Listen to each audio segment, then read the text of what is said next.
आपके जन्म के समय में प्लैनेट्स की जो अरेंजमेंट थी उससे आपकी लाइफ पे क्या इफेक्ट पड़ेगा, आपकी लाइफ कहाँ जाएगी, क्या अच्छा होगा क्या बुरा होगा, कौन सा टाइम ठीक है, शादी कब करेंगे, डाइवोर्स कब करेंगे, बिजनेस कौन सा, ये सारी चीज़ें बताई जा सकती हैं। मैं बहुत ज़्यादा बड़ा बिलीवर हूँ मैनिफेस्टेशन का और लॉ ऑफ अट्रैक्शन का। ये चीज़ें काम करती हैं। आप लॉ ऑफ अट्रैक्शन और मैनिफेस्टेशन की तरफ आपका रुझान ही इस वजह से जाता है क्योंकि आपकी कुंडली अलाउ कर रही है। सोते समय भी इमेजिन करना जो इम्पॉसिबल चीज़ें आपके लिए कि कैसे होगा मेरे साथ, मैं तो डिजर्व भी नहीं करता, जिसका मूलांक 7 या भाग्यांक 7 होता है, ये लोग मैनिफेस्ट बहुत अच्छा करते हैं। अगर हॉरोस्कोप की बात करें तो केतु फर्स्ट हाउस में बहुत अच्छी मैनिफेस्टेशन स्किल देता है, केतु 7th हाउस में भी बहुत अच्छी मैनिफेस्टेशन स्किल देता है। तो एक इंसान की एक टाइम पे 3 राशियां होती हैं, एक सनशाइन, एक मूनशाइन, एक नाम राशि। तो आपके हिसाब से अगर कोई कंसीविंग प्रोसेस है, अगर वो नहीं कर पा रहे हैं तो उन्हें क्या उपाय करने चाहिए? मैं यहाँ पर कुछ रेमेडीज बताना चाहता हूँ उन फीमेल्स के लिए जिनको ऐसा डर लगता है कि कंसीव कर लिया कहीं मेरे बेबी को कुछ हो ना जाए। बट ये आपको लगता है ये सही है, ये डिसाइड करना कि किस दिन आएगा? लोग पता नहीं पैसे को राजयोग से कनेक्ट करते हैं। मुझे नहीं पता कि राजयोग मतलब क्या राजा होता है, तो ये राजयोग क्या it is connected with money? इसी तरह से एक होता है 258 अगर आपकी डेट ऑफ बर्थ में है, ये तीनों नंबर होने चाहिए। अगर ये है तो ये प्रॉपर्टी का राजयोग देता है। ये बात बोली थी एक बार शाहरुख खान ने कि मैं सलमान खान से इसलिए जेलस होता हूँ, उसके पास अभी भी उसके मदर फादर है उसकी सक्सेस देखने के लिए, ठीक है, मेरे पास नहीं है। तो आपकी फैमिली, आपके रिश्ते कितने इंपॉर्टेंट हो जाते हैं। सबसे पहले तो आपका हॉरोस्कोप बोल क्या रहा है आपसे, किस तरह का काम करने के बारे में बोल रहा है, आपको वो समझना चाहिए। कई बार हम एक लंबा टाइम वेस्ट कर देते हैं जिस काम के लिए हम बने नहीं है। मेरे को जानना है सर, अगर कोई हेल्थ से रिलेटेड तकलीफ फेस कर रहा है अपनी जिंदगी में, तो इसको कैसे पार निकालें? There is a one very fantastic Mantra for PCOD, PCOS and menstrual problems. ऐसे ही एक मंत्र है अगर कोई बच्चा पढ़ाई नहीं कर रहा है ग्रीव महामंत्र। अगर आप मनी, अबंडेंस, प्रॉस्पेरिटी, पैसा, धन, दौलत, समृद्धि इसको चाहते हो अपनी लाइफ में तो माँ लक्ष्मी देंगी आपको। और उनके लिए ऋग्वेद में मंत्र लिखा गया है श्री सूक्तम। देयर इज अ रुद्राक्ष जिसको हम गौरी शंकर रुद्राक्ष बोलते हैं for attraction of good married life. मांगलिक दोष नहीं है, मैं कहता हूँ बधाई हो आप मांगलिक हैं। मांगलिक होना बहुत अच्छी बात होती है। कोई ऐसा है कि मतलब संकट मोचन जब होते हैं, जब आप उनकी पूजा पाठ करते हो, तो क्या आप सच में सारे संकट से हर लिए जाते हो? अपने घर के पूजा घर में आपको बहुत मूर्तियां नहीं रखनी चाहिए। तो कोई तरीका भी होता है क्या मंदिर की प्लेसमेंट का, या मंदिर कैसा होना चाहिए, इसका कोई तरीका होता है? गणेश जी जब द्वारपालक बनते हैं ना तो लड़ाई झगड़े होते हैं, पिता के साथ पुत्र के लड़ाई झगड़े होते हैं। याद करिए जब गणेश जी द्वारपाल बने थे माँ पार्वती के लिए। आपको एक इंटरेस्टिंग बात बताऊं, कई लोगों को पूजा करना सूट नहीं करता, कई लोगों को रिलीजियस होना सूट नहीं करता, ऐसा लाल किताब बोलती है। हेलो दोस्तों, लॉ ऑफ अट्रैक्शन के एक और जोरदार पॉडकास्ट में आपका बहुत बहुत स्वागत है। आज हम एक बहुत ही खास टॉपिक के बारे में बात करने वाले हैं, जिसके बारे में मोटा मोटा ऊपर से तो बहुत सारे लोगों को पता है, लेकिन शायद बहुत सारे लोग ये नहीं जानते कि जब हम लोग लाइफ में एस्ट्रोलॉजी को फॉलो कर रहे होते हैं तो उसके साथ साथ हम लॉ ऑफ अट्रैक्शन मैनिफेस्टेशन को अपनी लाइफ में अडॉप्ट करके बहुत सारी चीज़ों को कैसे बदल सकते हैं। क्योंकि कहीं ना कहीं हम सब लोग बहुत सारी चीज़ों को समझ लेते हैं कि एस्ट्रोलॉजी के अनुसार मेरी लाइफ एक ही डायरेक्शन में जा रही है, अब मैं कुछ भी कर लूँ मैं लाइफ को बदल ही नहीं सकता, और इंसान इसके बाद और भी नेगेटिव दशा में जाता रहता है। लेकिन हम ये भूल जाते हैं कि लॉ ऑफ अट्रैक्शन मैनिफेस्टेशन एक ऐसी पावर है, ये एक ऐसी चीज़ें हैं जिसके ज़रिए हम अपनी लाइफ को एक बहुत बड़ा, एक बहुत पॉजिटिव मोड दे सकते हैं। और इसके लिए आज बात करने के लिए एक बहुत ही खास गेस्ट हैं। ये एक बहुत ही फेमस एस्ट्रोलॉजर हैं और इनका एक बहुत बड़ा यूट्यूब चैनल भी है। आई एम श्योर आप इनके बारे में ज़रूर जानते होंगे। सो अरुण पंडित जी, आपका बहुत बहुत स्वागत है हमारे पॉडकास्ट पर। थैंक यू सो मच बुलाने के लिए, बहुत अच्छा लगा। और जब भी हम लोग बात कर रहे हैं ना सो लग रहा है कि एनर्जी मूलांक 2 मूलांक 1 की मिलेगी। Amazing amazing, thank you so much sir. सबसे पहले शुरुआत ये करते हैं, बेसिक लैंग्वेज में मुझे ये समझना है, बेसिक भाषा में, कि एस्ट्रोलॉजी है क्या? ओके, सोलर सिस्टम आप जानते हो? हाँ। उसमें 7 प्लैनेट्स तो हमने देखे ही हैं। हाँ। 2 प्लैनेट्स और माने जाते हैं इमेजिनरी, जहाँ पर जो मून है वो जिस रास्ते पे घूम रहा है और पृथ्वी जिस रास्ते पे घूम रही है, तो इसे साउथ नोड और नॉर्थ नोड बनते हैं, जो कट करता है मून अर्थ के रास्ते को सूर्य के साथ, उसे हम राहु केतु मानते हैं। इसको और इजी समझ लेते हैं तो जो मून है उसके नॉर्थ नोड को बोला गया राहु और साउथ नोड को बोला गया केतु। इमेजिनरी पॉइंट हैं, दिखते नहीं हैं। तो 7 + 2 9 प्लैनेट हो गए। ये प्लैनेट घूम रहे हैं अपनी स्पीड से, जो स्पीड फिक्स है।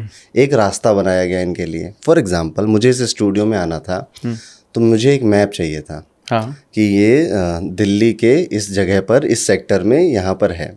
ऐसे ही अगर मुझे प्लेनेट का रास्ता जानना हो कि वो कहाँ पर है आज, तो उसके लिए एक मैप बनाया गया कि ये इतनी जगह है, इसको एक काम करो, ये सेक्टर 1, सेक्टर 2, सेक्टर 3 ऐसे बांट दो, तो हमें पता चल जाएगा मंगल आजकल कहाँ घूम रहा है। तो ऐसे 12 बांटे गए पार्ट, जिनको राशियों का नाम दिया गया। ठीक है, अब 12 क्यों बांटे गए, इसके पीछे भी एक स्टोरी है, पर उसको थोड़ा बाद में समझेंगे।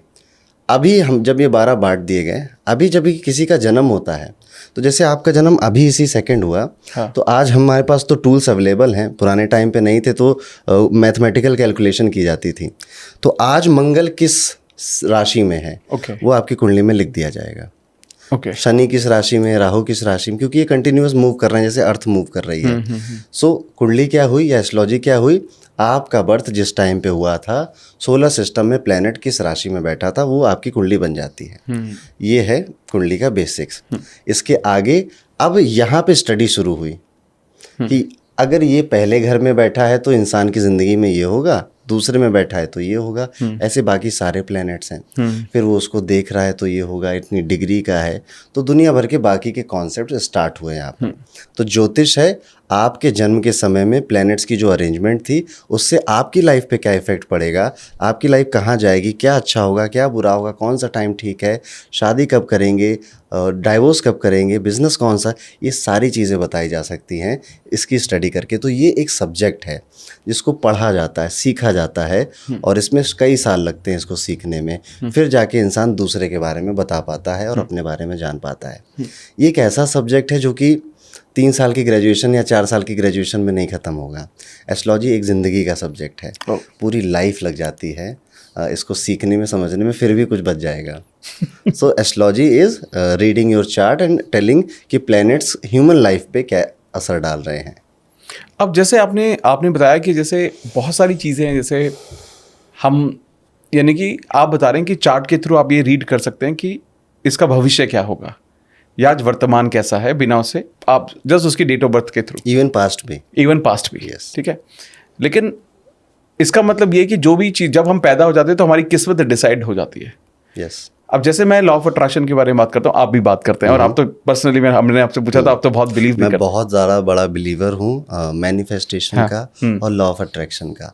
ये चीज़ें काम करती हैं, पर मेरे इसमें कुछ पर्सनल वो भी हैं एक्सपीरियंसेस, मैं शेयर करूँगा आपके साथ। अच्छा, ओके, ग्रेट। तो जब हम मैनिफेस्टेशन की बात कर रहे हैं तो कहीं ना कहीं ये भी थॉट आता है मन में कि यार हमारी ज़िंदगी जो डिसाइड हो गई ठीक है, लेकिन अगर मेरा ख़राब वक्त चल रहा है, मुझे आज एक सही डायरेक्शन को लीड करना है, सही डायरेक्शन में जाना शुरू करना है, तो क्या मैं एक खराब दशा के बावजूद भी अपनी ज़िंदगी को सही डायरेक्शन में मोड़ सकता हूँ? अगर कुंडली में लिखा है कि अच्छा नहीं होगा ना है, तो उल्टे खड़े हो जाओ, नहीं हो पाओगे। आप लॉ ऑफ अट्रैक्शन और मैनिफेस्टेशन की तरफ आपका रुझान ही इस वजह से जाता है क्योंकि आपकी कुंडली अलाउ कर रही है। ओके, तो अलाउ कर रही, दैट इज़ वाई आपका रुझान आ रहा है कि बहुत हो गया, अब मैं ये करके कुछ लाइफ बेटर कर लेता हूँ, और फिर आप करते हो, किसी अच्छे टीचर से मिलते हो, सिखाता है आपको, और फिर लाइफ बेटर हो जाती है क्योंकि ये होना ही था। अच्छा, ओके, यानी कि आपका कहना है अगर कोई लॉ ऑफ अट्रैक्शन के बारे में जान रहा है तो यानी कि उसका सही वक्त मतलब लिखा हुआ था कि आना है। जानते बहुत लोग हैं, पर इसको दिल से मानना ज़रूरी है। ये टेक्निक काम करती तभी है कि सुने सुनाए में आपने सुन लिया कि अच्छा लॉ ऑफ अट्रैक्शन कुछ तो जादू हो रहा है इसमें, मैं भी ट्राई कर लेता हूँ। आपका समय जाएगा और कुछ नहीं होगा। ठीक है, ये एक ऐसी चीज़ है जिसको आपको अपनी अंतर आत्मा तक मानना पड़ेगा। मतलब कि वही बात जो मैंने आपको बताई कि ये सवाल नहीं पूछना है कि होगा कि नहीं होगा, सवाल ये पूछना है कि कब होगा। अगर ये एटीट्यूड आ गया है तो आपकी मैनिफेस्टेशन पावर अच्छी है और काम करेंगी। दूसरी चीज़ जो मैंने बहुत देखी है कि लॉ ऑफ अट्रैक्शन उन्हीं पे काम करता है जो मासूम होते हैं, जो दिल के साफ होते हैं। जिसके अंदर कपट है, चोर है, वो दूसरों को परेशान करता है, आप कितना लॉ ऑफ अट्रैक्शन कर ले वो उसके ऊपर नहीं काम करता। यूनिवर्स फेवर करता है जो दिल के अच्छे लोग हैं, प्यारे लोग हैं। ये भी मैंने पाया है, और उनका तो बहुत जल्दी जल्दी करता है। ठीक है, दिल के प्यारे लोग हैं, बहुत इनोसेंट हैं, किसी का बुरा नहीं चाहते हैं, वो आज सोचेंगे कल मिल जाएगा। बट अगर आपके मन में कपट है, चोर है आपके मन में, या आपकी नेचुरल आदत है दूसरों को परेशान करने की, तो मेरे ख्याल से उन पे ज़्यादा अच्छे से काम नहीं करता। ये मेरा पर्सनल एक्सपीरियंस है। तो आपने कभी अपनी लाइफ में कुछ ऐसा मैनिफेस्ट किया? मैंने मैनिफेस्ट किया था कि अकल्ट की दुनिया में एक प्रॉपर कॉर्पोरेट वर्ड बनाना है। ओके। जिसमें प्रॉपर एक टीम काम कर रही, डिपार्टमेंट है उसमें, HR डिपार्टमेंट है, रिसर्च डिपार्टमेंट है, टेक डिपार्टमेंट है। ये मैं सोचता था अपने दिमाग में, ख्याल में। मैंने कभी लिखा कुछ नहीं है, जैसे कई सारी टेक्निक होती है उसमें लिखना पड़ता है, मैंने अभी तक वो चीज़ लिखी नहीं है, बट मैंने इमेजिन की है, सोची है, उनकी पिक्चराइजेशन की है। और एक चीज़ मैंने और देखी है कि मैनिफेस्टेशन में बहुत गजब का काम करती है, रात में सोने का वक्त। सोते समय आप जो सोचते हैं, सुबह वही एनर्जी आपको मिलती है। अगर आप सो रहे हैं और आपके अंदर सेक्सुअल थॉट्स आ रहे हैं, वल्गर थॉट्स आ रहे हैं, फैंटेसी की दुनिया में आप हो, सुबह आप लेथार्जी में उठोगे, थके थके उठोगे। सो रहे हो, आप झगड़े लड़ाई के बारे में सोच रहे हो, सुबह भी मूड आपका अच्छा है। लेकिन अगर आप सोते समय ये इमेजिन करो कि मेरा परफेक्ट डे कैसा जाएगा, अगला दिन आप अपनी एनर्जी देख लेना, ये तो तुरंत अप्लाई होता है। सोते समय भी इमेजिन करना जो इम्पॉसिबल चीज़ें हैं आपके लिए, कि ये कैसे होगा मेरे साथ, मैं तो डिज़र्व भी नहीं करता। आपका मन रोकेगा आपको कि पागल ये क्या सोच रहा है, ठीक है, अभी तेरे जेब में 200 रुपये हैं, तू सोच रहा है 20,000 के सपने।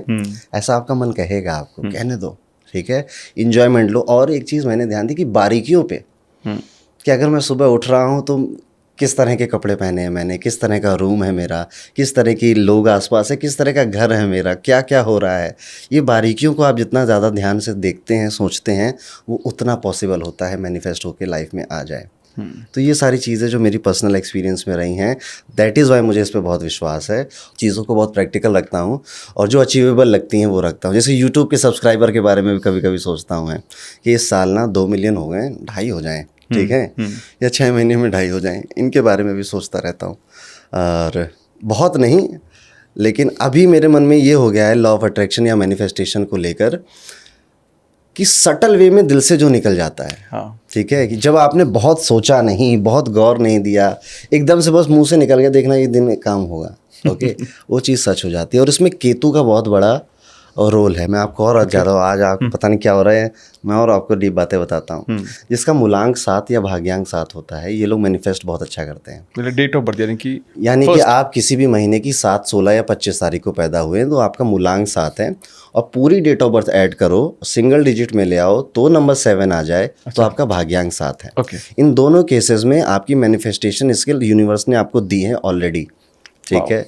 अभी आप चाहो तो भटके रहो, आप चाहो तो इसका यूज़ करो, क्योंकि इसी की जिनकी मैनिफेस्टेशन अच्छी होती है वो सबसे ज़्यादा कंफ्यूज भी वही रहते हैं क्योंकि ये एनर्जी है ना, इसको बैलेंस करना आना चाहिए। दैट इज़ वाई मैं हमेशा रिकमेंड करता हूँ कि आप कहीं से भी दूर दूर से, आपका नंबर 7 से अगर पाला है, आपका नेम नंबर 7 आ गया है, आपको मेडिटेशन करना चाहिए, क्योंकि आपके पास बहुत बड़ी पावर है, आपको उसे यूज़ करना आना चाहिए। अदरवाइज इनकी आदत पता क्या होती है, नेगेटिव ज़्यादा सोचते हैं। इनको लगता है दुनिया की सारी बुरी चीज़ें मेरे साथ होने वाली हैं, तो ये नेगेटिव मैनिफेस्ट कर रहे होते हैं, उनको आइडिया नहीं चल रहा होता, क्योंकि इनकी मैनिफेस्टेशन स्किल कुदरती तौर पे बहुत अच्छी है। नंबर 7 केतु का प्लेनेट है। केतु के पास आंखें नहीं होती, ठीक है, उसकी कभी आप पिक्चर देखना, वो हेडलेस है, तो वो देखता है जो कि आंखों से नहीं दिखाई दे सकता। दैट इज़ वाई इनका बहुत ज़्यादा ये परालौकिक चीज़ें, अकल्ट, मैनिफेस्टेशन में इंटरेस्ट भी बहुत ज़्यादा आता है, क्योंकि ये चीज़ें ऐसी हैं जो आंखों से नहीं दिखती पर होती हैं। अभी अगर हॉरोस्कोप की बात करें तो केतु 1st हाउस में बहुत अच्छी मैनिफेस्टेशन स्किल देता है, केतु 7th हाउस में भी बहुत अच्छी मैनिफेस्टेशन स्किल देता है, और भी कई सारे एस्ट्रोलॉजिकल कॉम्बिनेशन होते हैं कि ये व्यक्ति मैनिफेस्ट अगर कायदे से करे तो बहुत जल्दी हो जाएगा। अमेजिंग। तो ये भी कुछ नया है मेरे लिए, थैंक यू। अब मैं ना एक चीज़ समझता हूँ, जैसे जब एक चीज़ की मेरे को हमेशा कन्फ्यूजन रही, वो ये थी कि मेरी राशि है क्या। मतलब जब पहले तो पता चला, जब मेरा नाम रखा गया अमित, तो से जो नाम से जो आपकी राशि बनी, फिर हम न्यूज़पेपर में हॉरोस्कोप देखते थे, पहले आता था संडे आता था या रोज आता था, मुझे याद नहीं, बट उसमें डेट के साथ आता, यानी कि सूर्य के अकॉर्डिंग। तो ये कौन सा सही है, मतलब अगर हम भारतीय हैं, इंडिया है, तो उसके मुताबिक हमें एक्चुअली फॉलो क्या करना चाहिए? ओके, तो एक इंसान की एक टाइम पे 3 राशियां होती हैं। अच्छा। एक सनशाइन, एक मूनशाइन, एक नाम राशि, ठीक है। आज के टाइम में नाम राशि की कोई ज़्यादा रेलेवेंस बची नहीं है, क्योंकि पुराने टाइम पे जब पंडित जी बोलते थे कि इस अक्षर से नाम रखो तो घर वाले रख देते थे, अब नहीं रखते। हाँ। अब उन्हें मॉडर्न नेम चाहिए और उन्हें फॉरेन नेम चाहिए, उनको अपने कुछ बढ़िया चाहिए, ठीक है। तो ये वाला रेलेवेंस आज नहीं है। पुराने टाइम में पंडित जी आपका नाम सुन के राशि बता देते थे। हाँ। आज वो चीज़ नहीं कर सकते, ठीक है, क्योंकि किसी का नाम माइकल हो गया है, किसी का नाम कुछ हो गया है, वो नाम नहीं है जो कि उसकी नक्षत्र या राशि का था, और अक्षर नहीं है जो न्यूज़पेपर की बात आपने की, तो इसका रेलेवेंस हटा देना चाहिए, अब नहीं देखना चाहिए। अब बचे दो चीज़ें, one is sunshine, another is moon shine. जितना भी भारत के वेस्ट में है, जैसे यूएस है, कनाडा है, यूरोप है, यहाँ पे सनशाइन फॉलो होता है। सनशाइन मतलब आप किस महीने में पैदा हुए हैं। 21 जुलाई से 21 अगस्त सारे के सारे लियो है। ठीक है, तो उन्होंने मंथ वाइज बांट दिया है। सूर्य क्योंकि एक महीने में एक राशि बदलता है, इससे उन्होंने डिसाइड किया। अब ये बहुत ज़्यादा बर्ड आई व्यू है कि पूरे महीने में इतने सारे लोग पैदा हुए, सारे के सारे की एक ही राशि। इसी को लेकर कई सारे लोग एस्ट्रोलॉजी को क्रिटिसाइज भी कर देते हैं कि क्योंकि ये लॉजिकल नहीं साउंड हो रहा है। ऑब्वियस सी बात है, नहीं साउंड हो रहा है। फिर आता है जो कि वैदिक एस्ट्रोलॉजी में फॉलो होता है, या इंडियन एस्ट्रोलॉजी जिसे आप कहते हो, मून शाइन। आपके जन्म कुंडली में चंद्रमा किस राशि में बैठा था वो आपकी राशि है, जो कि हर 2.5 दिन में बदल जाती है, हर 2 घंटे में लगन बदल जाता है। इतना एक्यूरेट है ये, इतना कम टाइम में। सोचिए अब ये ज़्यादा 1 महीना और 2 घंटे, ठीक है, कितना बड़ा डिफरेंस आता है। तो हम सभी को अपना मून शाइन फॉलो करना चाहिए। मेरे यूट्यूब पे जितने भी वीडियोस हैं सारे मून शाइन बेस्ड हैं। अच्छा, ओके, ठीक है। लोगों को सच में राशि, आपने जो सवाल पूछा ना, लोग 40-45 के हो जाते हैं, अपनी सही राशि नहीं पता है, वो सनशाइन पता करते हैं और यहाँ पर मेरे चैनल पे आकर वही देख रहे होते हैं, जबकि उनको अपना मून शाइन देखना है। मेरा सनशाइन लियो है, मेरा मून शाइन कुंभ है, पर्सनली मेरा। ठीक है, तो अभी अगर मुझे किसी इंडियन एस्ट्रोलॉजर का देखना है तो मुझे कुंभ का देखना पड़ेगा। बट मान लो कभी मैं किसी वेस्टर्न एस्ट्रोलॉजर से मिला तो मैं उससे लियो की बातें करूंगा। ओके, तो ये डिफरेंस समझ में आना चाहिए। हम रिलेट किससे करेंगे, डिपेंड करता है आप अभी हो कहाँ पे। आप इंडियन चीज़ें को देख रहे हो या इंडियन एस्ट्रोलॉजर से बातें कर रहे हो तो आप मून शाइन की बातें करो, फॉरेन के लिए सनशाइन की बातें। रिलेट आप दोनों से करोगे कि ये दोनों की नेचर आपको मिलेंगे अपने अंदर। थोड़ा थोड़ा लियो भी रहेगा, थोड़ा थोड़ा एक्वेरियस भी रहेगा, या फिर आपका जो भी हो। कुछ लकी लोग होते हैं जिनका एक ही ये दोनों चीज़ें एक हो जाती हैं। ऐसा भी पॉसिबल है कि आपका सनशाइन भी वही है, मून शाइन भी वही है, पर वो थोड़े लकी लोग होते। लकी क्या कहूँ, उनको कन्फ्यूजन में नहीं पड़ते वो लोग। Okay, great. तो लेकिन एक चीज़ मैं अब मैं कभी भी अभी तक मैंने नेवर बिलीव्ड कि मैं एस्ट्रोलॉजी को जानूँ समझूँ, क्योंकि मैंने हमेशा आज तक सबसे ज़्यादा थॉट प्रोसेस पॉजिटिव थिंकिंग को दिया है कि पॉजिटिव सोचो और अपनी लाइफ को जैसा चाहते हो उसको शेप कर दो। लेकिन मुझे एट द सेम टाइम ये भी मैं मानता हूँ, मैं ये सब साइंस को मैं मानता हूँ, चाहे आप कोई भी साइंस ले लो, मैं हर चीज़ को मानता हूँ, क्योंकि कुछ तो रिलेवेंस है, तभी तो है। ये शास्त्र में ऐसे थोड़ी ना लिखा गया है ये सब चीज़ें, है ना। तो अब जब मैं बिलीफ की तरफ जाता हूँ, उसको जानने की तरफ जाता हूँ, बहुत सारे ना मिथ हैं। मैंने पहले पास्ट में सुना, ये कहते हुए सुना अपने पहचान वालों को कि यार इस एस्ट्रोलॉजर ने बता दिया कि भाई ये तो तुम्हारी ज़िंदगी तो थोड़ी ही दिन बची है, या वो डरा देते हैं, जिसकी वजह से लोगों को अगर हेल्प भी चाहिए तो नहीं ले पाते। और बहुत सारे लोग ये बोलते हैं कि यार मैं इनके पास गया और मैं फंस गया, मतलब अलग अलग तरह से फंस गया, वो नहीं बात करते हैं, बट मैं फंस गया इनके पास जाकर। तो क्या ये डर आज भी लोगों को डरना चाहिए, इसको कैसे हैंडल करना चाहिए? डरते हम कब हैं? अभी इस कमरे में मैं अंधेरा कर दूं और आपको न जाने कहाँ से चाटे पड़ रहे हैं तो आपको डर नहीं लगेगा। हाँ, ठीक है। तो डर आता है अंधकार से, डर आता है जब आपको चीज़ों के बारे में पता नहीं है और किसी और के हाथ में लगाम है। हाँ। डर आता है तब जब आप अवेयर नहीं हो कि आप किस चीज़ में आ गए हो। ठीक है, आपके घर में कोई सगा संबंधी है, उसको कोई बीमारी हो जाए, आपको इलाज करना नहीं आता, आप डरोगे। ठीक है, कि डॉक्टर के पास जाना पड़ेगा, कितने पैसे खर्च हो जाएंगे, पता नहीं ठीक होगा नहीं ठीक होगा। डर है जब हमें चीज़ें खुद नहीं आती हैं। ज्योतिष में भी तो यही बात है ना, आपको कुछ नहीं आता कुंडली का, कोई भी कुछ भी कहानी चिपका देगा आपको, तो डर लगना तो स्वाभाविक है। तो दैट इज़ वाई हमने अरुण पंडित की शुरुआत इसीलिए की थी कि हम अब ये चीज़ ख़त्म करेंगे और सिखा देंगे। इतना ईजी सब्जेक्ट है, आराम से आप सीख सकते हो और मज़ा भी बहुत आता है। प्लस आपको अगर ये सब्जेक्ट आ गया तो आप पॉपुलर हो जाते हो। ठीक है, आपके आसपास कोई भी होगा, मेरा हाथ देखो, ठीक है, मेरी कुंडली देखो, कुछ बताओ, तो आपको पॉपुलर भी कर देता है। तो आपको अगर नहीं पता है चीज़ें तो आपको कोई भी परेशान कर सकता है, क्योंकि उसके हाथ में आपने लगान दे दी है। बट अगर वो बोल रहा है मंगल यहाँ बैठा और ऐसा होगा, आपको कि नहीं मंगल यहाँ पे तो ऐसा करता है, ठीक है, आप पकड़ लोगे बातें। ठीक है, तो अपने आप को थोड़ा अवेयर बनाने, या तो बिल्कुल मत मानो, तो ना कि कहीं जाओ ना कुछ देखो, जैसी ज़िंदगी चल रही है अपने चलाते रहिए, बहुत अच्छी बात है, ऐसा करना है करो।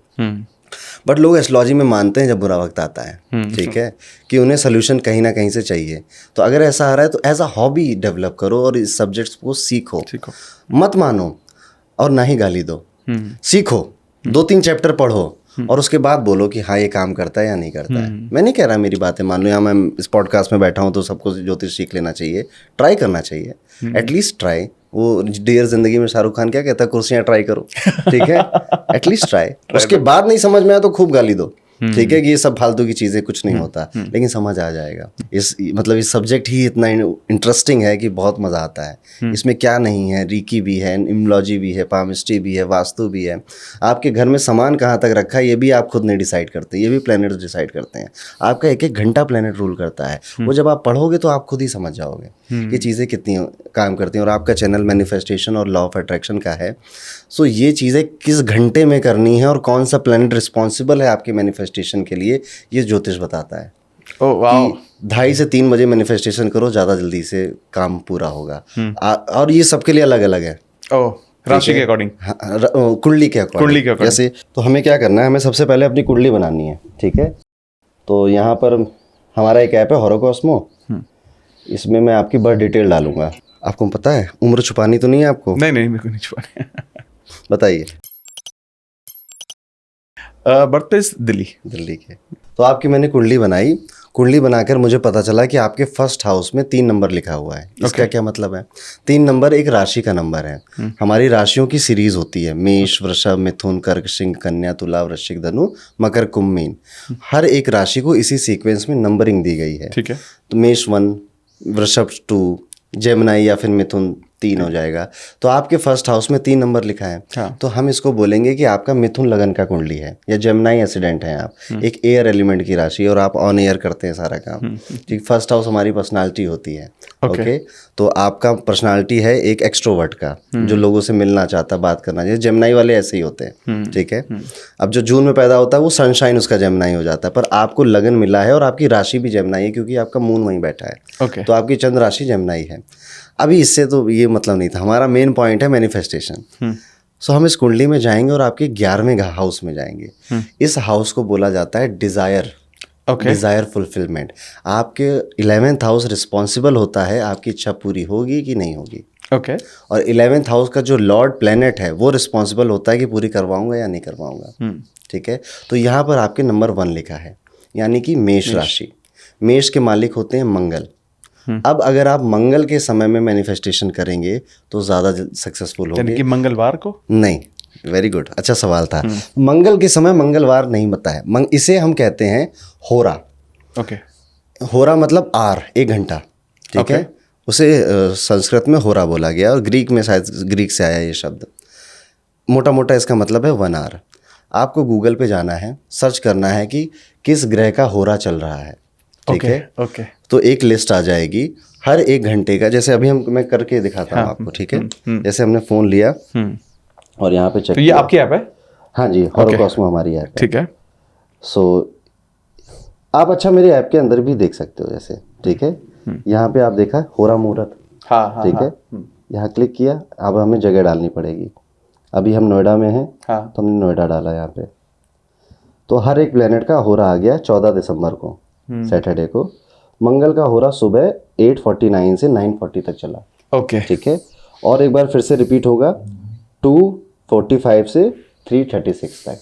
तो दिस इज़ द टाइम जब आप अपनी जो भी टेक्निक आप यूज़ करते हो, या मेडिटेशन करते हो, या फिर कुछ नहीं तो भगवान से कहते हो, दिस इज़ द टाइम आपकी डिज़ायर सुने जा रहे हैं और आपका रिस्पॉन्सिबल प्लेनेट आपको देख रहा है। आप करके देखो, उसके बाद मुझसे कंफर्म करने की ज़रूरत नहीं, रिजल्ट कितने शानदार हैं। क्या बात है। तो मतलब आपने कहा कि सबसे पहले पहले आप 3rd हाउस देखो। 11th ये नहीं, थर्ड पहले आपने मेरा वो देखा, वो आपका लग्न देखा। कुंडली में 12 हाउसेस होते हैं। अच्छा। और हर हाउस किसी ना किसी चीज़ के लिए रिस्पॉन्सिबल होता है। ओके। जैसे जो फर्स्ट हाउस है वो आपकी पर्सनालिटी है, ठीक है, जिसमें जेमिनाई बैठा है। 3। हाँ, ओके, हाँ। 7th हाउस मैरिज के लिए रिस्पॉन्सिबल है, 5th हाउस बेबी के लिए रिस्पॉन्सिबल है। ऐसे ही जो 11th हाउस है कुंडली का, वो रिस्पॉन्सिबल है आपके डिजायर्स के लिए, मैनिफेस्टेशन के लिए। हर हाउस का एक मालिक होता है। अच्छा। ठीक है। मालिक पता चलता है वहाँ पे राशि कौन सी लिखी है। ठीक है। राशियां हैं 1 से लेकर 12। राशियों के कभी नाम नहीं लिखे होते कुंडली में, हमेशा नंबर लिखा होता है। अच्छा। ठीक है। तो आपका 1 नंबर लिखा था 11वें हाउस में, तो आपके मेष राशि है वहाँ पे। अब हर राशि का मालिक होता है जो कि फिक्स है। मेष का मालिक, हम यहाँ पे एक चार्ट लगा देंगे, ठीक है, जिससे लोगों को समझ में आ जाएगा कि किस नंबर का लॉर्ड कौन सा है। तो आपके लॉर्ड हुए मंगल, ठीक है। तो एक चीज़ और मज़ेदार बात बताऊं, आप जितना मंगल की बातें मानोगे उतना भी आप लाइफ में ज़्यादा अबंडेंट फील करोगे। आपके लिए है मंगल, अब किसी के लिए शनि भी हो सकता है, किसी के लिए ये बुध भी हो सकता है, तो प्लैनेट सबके अलग अलग हो सकते हैं। ठीक है। मंगल की बात मानना क्या है? Exercise, gym. आप जाते हो? मतलब कभी कभी, मतलब ठीक थोड़ा है। मतलब हफ्ते में 3 दिन आप मान लीजिए। बहुत है, उन लोग हफ्ते भर नहीं जा रहे हैं। सो आप जितना एक्सरसाइज करोगे, आप सोच देखना, जिस दिन आप एक्सरसाइज करोगे यू विल फील कि आज का दिन अच्छा जा रहा है। और अगर एक लंबा गैप हो गया, 15-20 दिन 25 दिन हो गए, आप फ्रस्ट्रेट फील करोगे। ये मंगल की एनर्जी है, ठीक है। आपको ऐसा भी फील होगा कि एक लॉ ऑफ अट्रैक्शन मेरे लिए अब काम नहीं कर रहा है क्या, ठीक है। बिकॉज मार्स की एनर्जी, आप उससे दूर जा रहे हो, जितना उससे पास आना चाहते हैं। Mars is a ferocious planet, warrior है, उसे सेनापति बोला गया ग्रहों का। तो वो लड़ना चाहता है, तो उसको एक्सरसाइज, जिम, जॉगिंग, इन सब से बहुत मज़ा आता है, वो खुश रहता है। और जब आप वो चीज़ फॉलो करते हो, वो आपके लिए अच्छा काम करता है। तो ये आपके लिए है। अमेजिंग। तो ये आई थिंक लोगों के लिए, ये खुद के लिए भी जानना, फिगर आउट करना आसान है, सीखना आसान है। एक तो आपकी ऐप की भी हेल्प ले सकते हैं, ठीक है। और आई थिंक गूगल पर भी इसके बारे में इनफ नॉलेज होगी कि कहाँ से जाकर मैं अपना ये आर देख सकता हूँ। और मैं मेरे फर्स्ट इसी ऐप में कुंडली भी बना सकते हो आप, इसी में होरा भी देख सकते हो। अमेजिंग। दोनों चीज़ें इसमें दोनों चीज़ें मिल जाएंगी, ताकि लोगों जैसे आप। अब मैं ना आज के टाइम में मैं ये भी समझ गया हूँ कि चाहे आप कुछ भी फॉलो करते हो, चाहे इंक्लूडिंग मेडिसिन, आपको ना थोड़ा थोड़ा धीरे धीरे करके ना जानना हर चीज़ के बारे में शुरू करना चाहिए, ठीक है। क्योंकि अगर जब तक आप कुछ भी नहीं जानोगे ना, तो लोग कुछ भी बोल देंगे, आपको कुछ भी समझा देंगे। और ये भी समझना बहुत ज़रूरी है, क्योंकि हमारी ऑडियंस जो है ना, ये एक ऐसी ऑडियंस है, दे आर वेरी ओपन। मतलब दे डोंट से कि यार जो आप बोल रहे हो ये खराब बोल रहे हो। ये बोलते हैं कि जो आप बोल रहे हो शायद मेरे को नहीं पता है। तो ये इतनी मेच्योर ऑडियंस है। तो क्योंकि मैंने over the period of time देखा कि जब भी हम कुछ नई चीज़ों के बारे में बात करें, जो कि मुझे भी नहीं नॉलेज है, न्यूमरोलॉजी की मुझे नहीं पता है, रीकी के बारे में मुझे नहीं पता है, लेकिन the way people respond to it, वो बहुत अमेजिंग है। वो एक्सप्लोर कर रहे हैं। तो आज भी आप तो ऑलरेडी बहुत सारे लोगों को सिखा रहे हो, and I am sure about it. आपके तो पॉडकास्ट लोगों ने बहुत सुने, आप तो मतलब बहुत सारे पॉडकास्ट आपने दिए। आई एम श्योर लोग समझ पाएंगे कि उन्हें किस डायरेक्शन में जाना है। अमेजिंग। अब मैं ना एक ऐसे सवाल पर आता हूँ जहाँ पर ना लोगों को एक स्पेसिफिक इश्यूज अगर लोगों के लाइफ में चल रहे हैं, जो एरियाज हैं लाइफ के, अगर उसको इम्प्रूव करना है तो क्या उपाय हो सकते हैं? ओके। क्या ये भी, मतलब पहला तो सवाल यही है कि क्या ये भी हर राशि के लिए अलग है? क्योंकि जैसे मान लेते हैं फॉर एग्जांपल, अगर सबसे पहली चीज, अगर एक कोई इंसान, एक फीमेल, एक कपल कंसीव करने की कोशिश कर रहे हैं और वो नहीं कर पा रहे, क्योंकि मेरे पास सवाल आते हैं ये सब, और टच वुड बहुत सारी चीज़ें मैं प्रैक्टिस के लिए भी बोलता हूँ, बट ऑब्वियसली एस्ट्रोलॉजी से कनेक्टेड नहीं है। बट एस्ट्रोलॉजी अपने आप में बहुत बड़ी चीज़ है, बहुत, मैं इस बात को मैं भी मानता हूँ। तो आपके हिसाब से अगर कोई कंसीविंग प्रोसेस है, अगर वो नहीं कर पा रहे हैं, तो उन्हें क्या उपाय करने चाहिए? सबसे पहला तो मेडिकली फिट होना चाहिए। अगर वहाँ पर कोई इशू है तो वो डॉक्टर सॉल्व करेगा, हम लोग सॉल्व नहीं करेंगे, ठीक है। अगर लेकिन कई सारे जो आप बता रहे हो वो ऐसे ही होते होंगे जो डॉक्टर के पास से होकर आ गए, they are medically fit. Okay. आपका बेबी तब तक नहीं आएगा जब तक ट्रांजिटिंग जुपिटर 5th हाउस को या 5th हाउस लॉर्ड को आस्पेक्ट ना कर दे। ओके। उल्टे खड़े हो जाओ, बेबी नहीं आएगा, ठीक है। अगर 5वें घर में शनि बैठा है या देख रहा है या राहु बैठा है तो भी बेबी नहीं आएगा, ठीक है। मार्स अगर वहाँ बैठा है या देख रहा है तो 2 बार अबॉर्शन कराएगा, फिर 3rd अटेम्प्ट में बेबी आएगा। ओके। सो ये सारी चीज़ें हैं। अभी आपको देखना है कि कब मुझे कौन सा प्लेनेट परेशान कर रहा है। जैसे कई बार जो आम तौर पे केस देखे जाते हैं, सैटर्न आस्पेक्टिंग 5th हाउस, क्यों बोल रहा हूँ, 5th हाउस बेबी का है, okay. बच्चे का है। अगर शनि देख रहा है चाहे पिता की कुंडली से चाहे माँ की कुंडली से, तो शनि देरी का कारक है, तो अनवांटेड डिले कराएगा वो आपको। कई बार ये देरी इस वजह से होती है कि हम कंसीव करने की ट्राई कर रहे हैं पर हो नहीं रहा है। कई बार मन ही नहीं करता कि हमें बेबी करना नहीं है, बेबी बहुत महंगे हो गए, हम अफोर्ड नहीं कर पा रहे हैं। देरी उस वजह से भी होती है, हो किसी भी वजह से। शनि का काम देरी कराने का, वो कराएगा। राहु अगर बैठा है यहाँ पे 5th हाउस में आपके, यहाँ पे हम चार्ट लगाएंगे, आप मुझसे मांग लेना ताकि लोगों को ज़्यादा बेटर समझ में आए। तो राहु का काम है कि बिना तंग किए मैं कैसे दे दूँ तुमको। अच्छा। राहु की वजह से पूरी एस्ट्रोलॉजी की इंडस्ट्री चल रही है। हम लोगों के घर में पैसे उसी की वजह से आ रहे हैं, ठीक है। तो सब कुछ है, हम भी हेल्दी, आप भी हेल्दी, फिर भी बेबी नहीं हो रहा है, राहु करता है ये काम, ठीक है। 5वें घर में बैठकर मंगल तो सीधा अबॉर्शन या मिसकैरेजेस करवा देता है, वो काफ़ी रूथलेस प्लेनेट है। सो अगर वो 5th हाउस से कनेक्शन कैसे भी बना रहा है तो आप देखोगे कि वहाँ पे अबॉर्शन मिसकैरेज की कहानियाँ रहेंगी, और फिर उसके बाद बेबी आएगा, और C सेक्शन से बेबी आएगा, खून खच्चड़ करवाएगा, मेडिकल प्रोसेस करवाएगा, सर्जरी करवाएगा, फिर आएगा। ठीक है, पर आएगा। आएगा कब, वो ट्रांजिटिंग जुपिटर बताएगा कि आपका टाइम क्या है बेबी के आने का। Okay. ठीक है, जैसे कि अब ये थोड़ा कॉम्प्लिकेटेड हो जाएगा, बट मैं समझा दूं कि जैसे एक जुपिटर तो आपकी कुंडली में बैठा है, उसको हम नेटल जुपिटर कहते हैं। Okay. ठीक है, कि वो तो फिक्स है, वो नहीं मूव कर रहा है। लेकिन अभी जो बृहस्पति ग्रह है या जुपिटर है, वो मूव तो कर रहा है। हाँ। उसके मूवमेंट से हमारी लाइफ पे क्या फर्क पड़ रहा है आज की डेट में। ठीक है, आज वो टॉरस में है जब हम ये पॉडकास्ट रिकॉर्ड कर रहे हैं। नेक्स्ट ईयर मई में वो चला जाएगा जेमिनाई में। तो हम वो हर वक्त बदल रहा है, एक साल में एक राशि तो चेंज कर ही देता है, फिर बीच बीच में रेट्रोग्रेड और ये सब भी चीज़ें होती हैं। वो उसकी पढ़ाई से या उसकी पोजीशन से हमें पता चलता है शादी कब होगी, और हमें पता चलता है बेबी कब आएगा।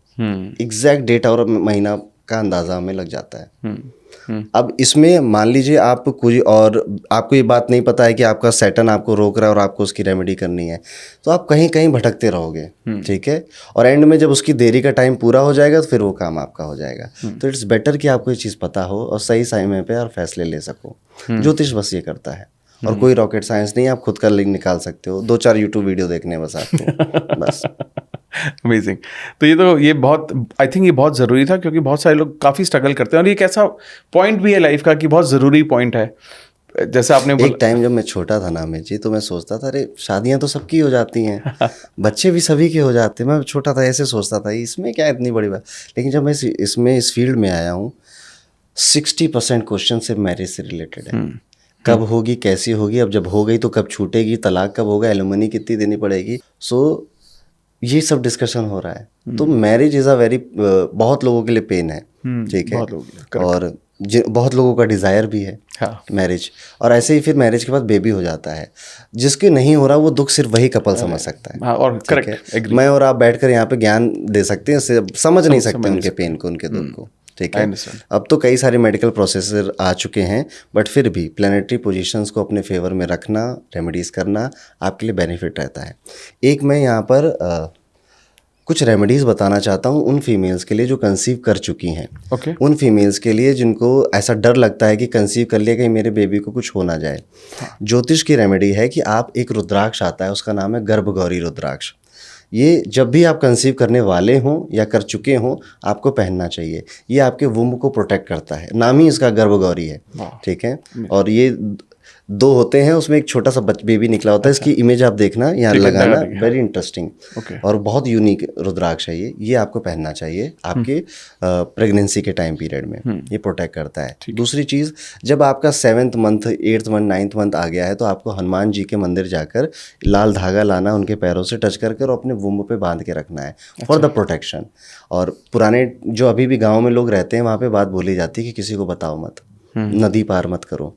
ठीक है, घर से बाहर मत निकलो ताकि नज़र ना लगे, कोई कुछ कर ना दे। क्योंकि इस टाइम पे जो फीमेल होती है वो भी हेल्थ वाइज बहुत ज़्यादा एक्टिव नहीं हो सकती है। ठीक है, उसे रिलैक्स और आराम की ज़रूरत होती है। तो पुराने टाइम में बोलते थे कि नज़र ना लगे। अभी क्या करें, अभी हम मेट्रो सिटी में रहते हैं, कई बार फीमेल्स अपने ऑफिस भी जा रही होती हैं at the time of pregnancy. So ये चीज़ें कर ये उपाय कर आप अपने वुम्ब को प्रोटेक्ट कर सकते हो, और बहुत अच्छा काम करता है ये। आजकल ये इवन ये भी होने लग गया है कि लोग डिसाइड करने लग गए हैं कि अभी यहाँ कंसीव करेंगे, यहाँ पर बेबी आएगा, तो वो किस डेट को आएगा। पंडित जी ऐसी कुंडली बनाना, ऐसे को बता दो डेट एंड टाइम की बढ़िया कुंडली बनेगी। और मैं हर बार बोलता हूँ कि मैं बता तो दूंगा, but there is a 90% chance कि उस टाइम बेबी नहीं आएगा। और ये हो रहा है। मैं तो कितनों को बताया, मैंने 10 को बताया तो 9 ने बोला कि हम नहीं कर पाए, क्योंकि डॉक्टर ने बोला 2 दिन पहले करना पड़ेगा, कॉम्प्लिकेशंस हो रहे हैं। डॉक्टर ने बोला आज बिल्कुल नहीं कर सकते, कल करना पड़ेगा। डॉक्टर ने बोला शाम तक का तो इंतज़ार ही नहीं करना, सुबह करना पड़े। तो उसको जब आना था वो तब आया। ठीक है, दैट इज़ वाई मैंने बोला कि जो इनोसेंट लोग हैं वो हमेशा सरेंडर में रहते हैं। जो गॉड फियरिंग लोग हैं, इन पे मैनिफेस्टेशन ज़्यादा अच्छे से काम करता है। बट ये आपको लगता है ये सही है, इसको ये डिसाइड करना कि किस दिन आएगा? बिल्कुल, मैं तो खुद करूंगा। ठीक है, अरे हमारे हाथ में जो है हम तो वो करेंगे ही ना, बाकी तो ऊपर वाले की, भगवान की जो मर्जी वो करवाएगा हमें। तो सही गलत कुछ नहीं है, मज़ा बहुत आता है इसमें। ठीक है, मुझे लगता है बहुत ही, आई थिंक लाइटर नोट पे आपने बहुत इंपॉर्टेंट बात एक्चुअली छेड़ दी। ये वाली, ये बहुत इंपॉर्टेंट चीज़ है, क्योंकि लोगों की लाइफ का एक बहुत इंपॉर्टेंट हिस्सा है ये। और मुझे लगता है कि एक, अगर हम इंसान के रूप में जन्मे, ये एक बहुत बड़ी बात है। और किसी दूसरे इंसान को जन्म देना, ये तो मतलब भगवान ही कर सकते हैं जो हम कर रहे हैं, लाइफ को क्रिएट करना। लाइफ को क्रिएट करना। Amazing sir. अब मैं एक और, ये एक पॉइंट हो गया, अगली बात है, अब जैसे आज के वक्त में ज़्यादातर लोग पैसा एक ऐसा एक एरिया है, ठीक है, और लोग पता नहीं पैसे को राजयोग से कनेक्ट करते हैं। मुझे नहीं पता कि राजयोग मतलब क्या राजा होता है, कि मेरा राजयोग आने वाला है, ये मैंने बहुत सुना है, या मेरा राजयोग निकल गया तो बुरा वक्त चल रहा है अभी। तो ये राजयोग क्या it is connected with money? राजयोग मीन्स राजा जैसी life, okay, life like a king. अभी क्या है कि राजा की लाइफ में हर चीज़ अच्छी नहीं होती, कुछ चीज़ें बुरी भी होती हैं। हम जब राजयोग कॉमन तौर पे समझ रहे होते हैं तो हम रिलैक्स कर रहे हैं, 2-3 अप्सराएं हमें अंगूर खिला रही हैं, ठीक है, हम ये राजयोग समझ रहे हैं कि this is the life. But नहीं, राजा को बहुत सेक्रीफाइस करने पड़ते हैं। राजा को ऐसे फैसले लेने पड़ते हैं जो कि आम जनता नहीं ले सकती है। परिवार से दूर रहना पड़ता है, खुद को अकेले आइसोलेशन में रखना पड़ता है। तो राजा बनना इतना भी आसान नहीं है और काफ़ी सेक्रीफाइस करने पड़ते हैं। राजयोग का ज्योतिष की दुनिया में हमेशा मतलब पैसा नहीं होता। अगर आपके पास एक अच्छी हेल्थ है, आपके पास राजयोग है। अगर आपके पास एक अच्छे टीचर है, मेंटोर है, आपके पास राजयोग है। अगर आपके पास एक अच्छा कंधे से कंधा मिला के चलने वाला पार्टनर है, स्पाउस है, आपके पास राजयोग है। अच्छे बच्चे हैं, वो भी एक राजयोग है।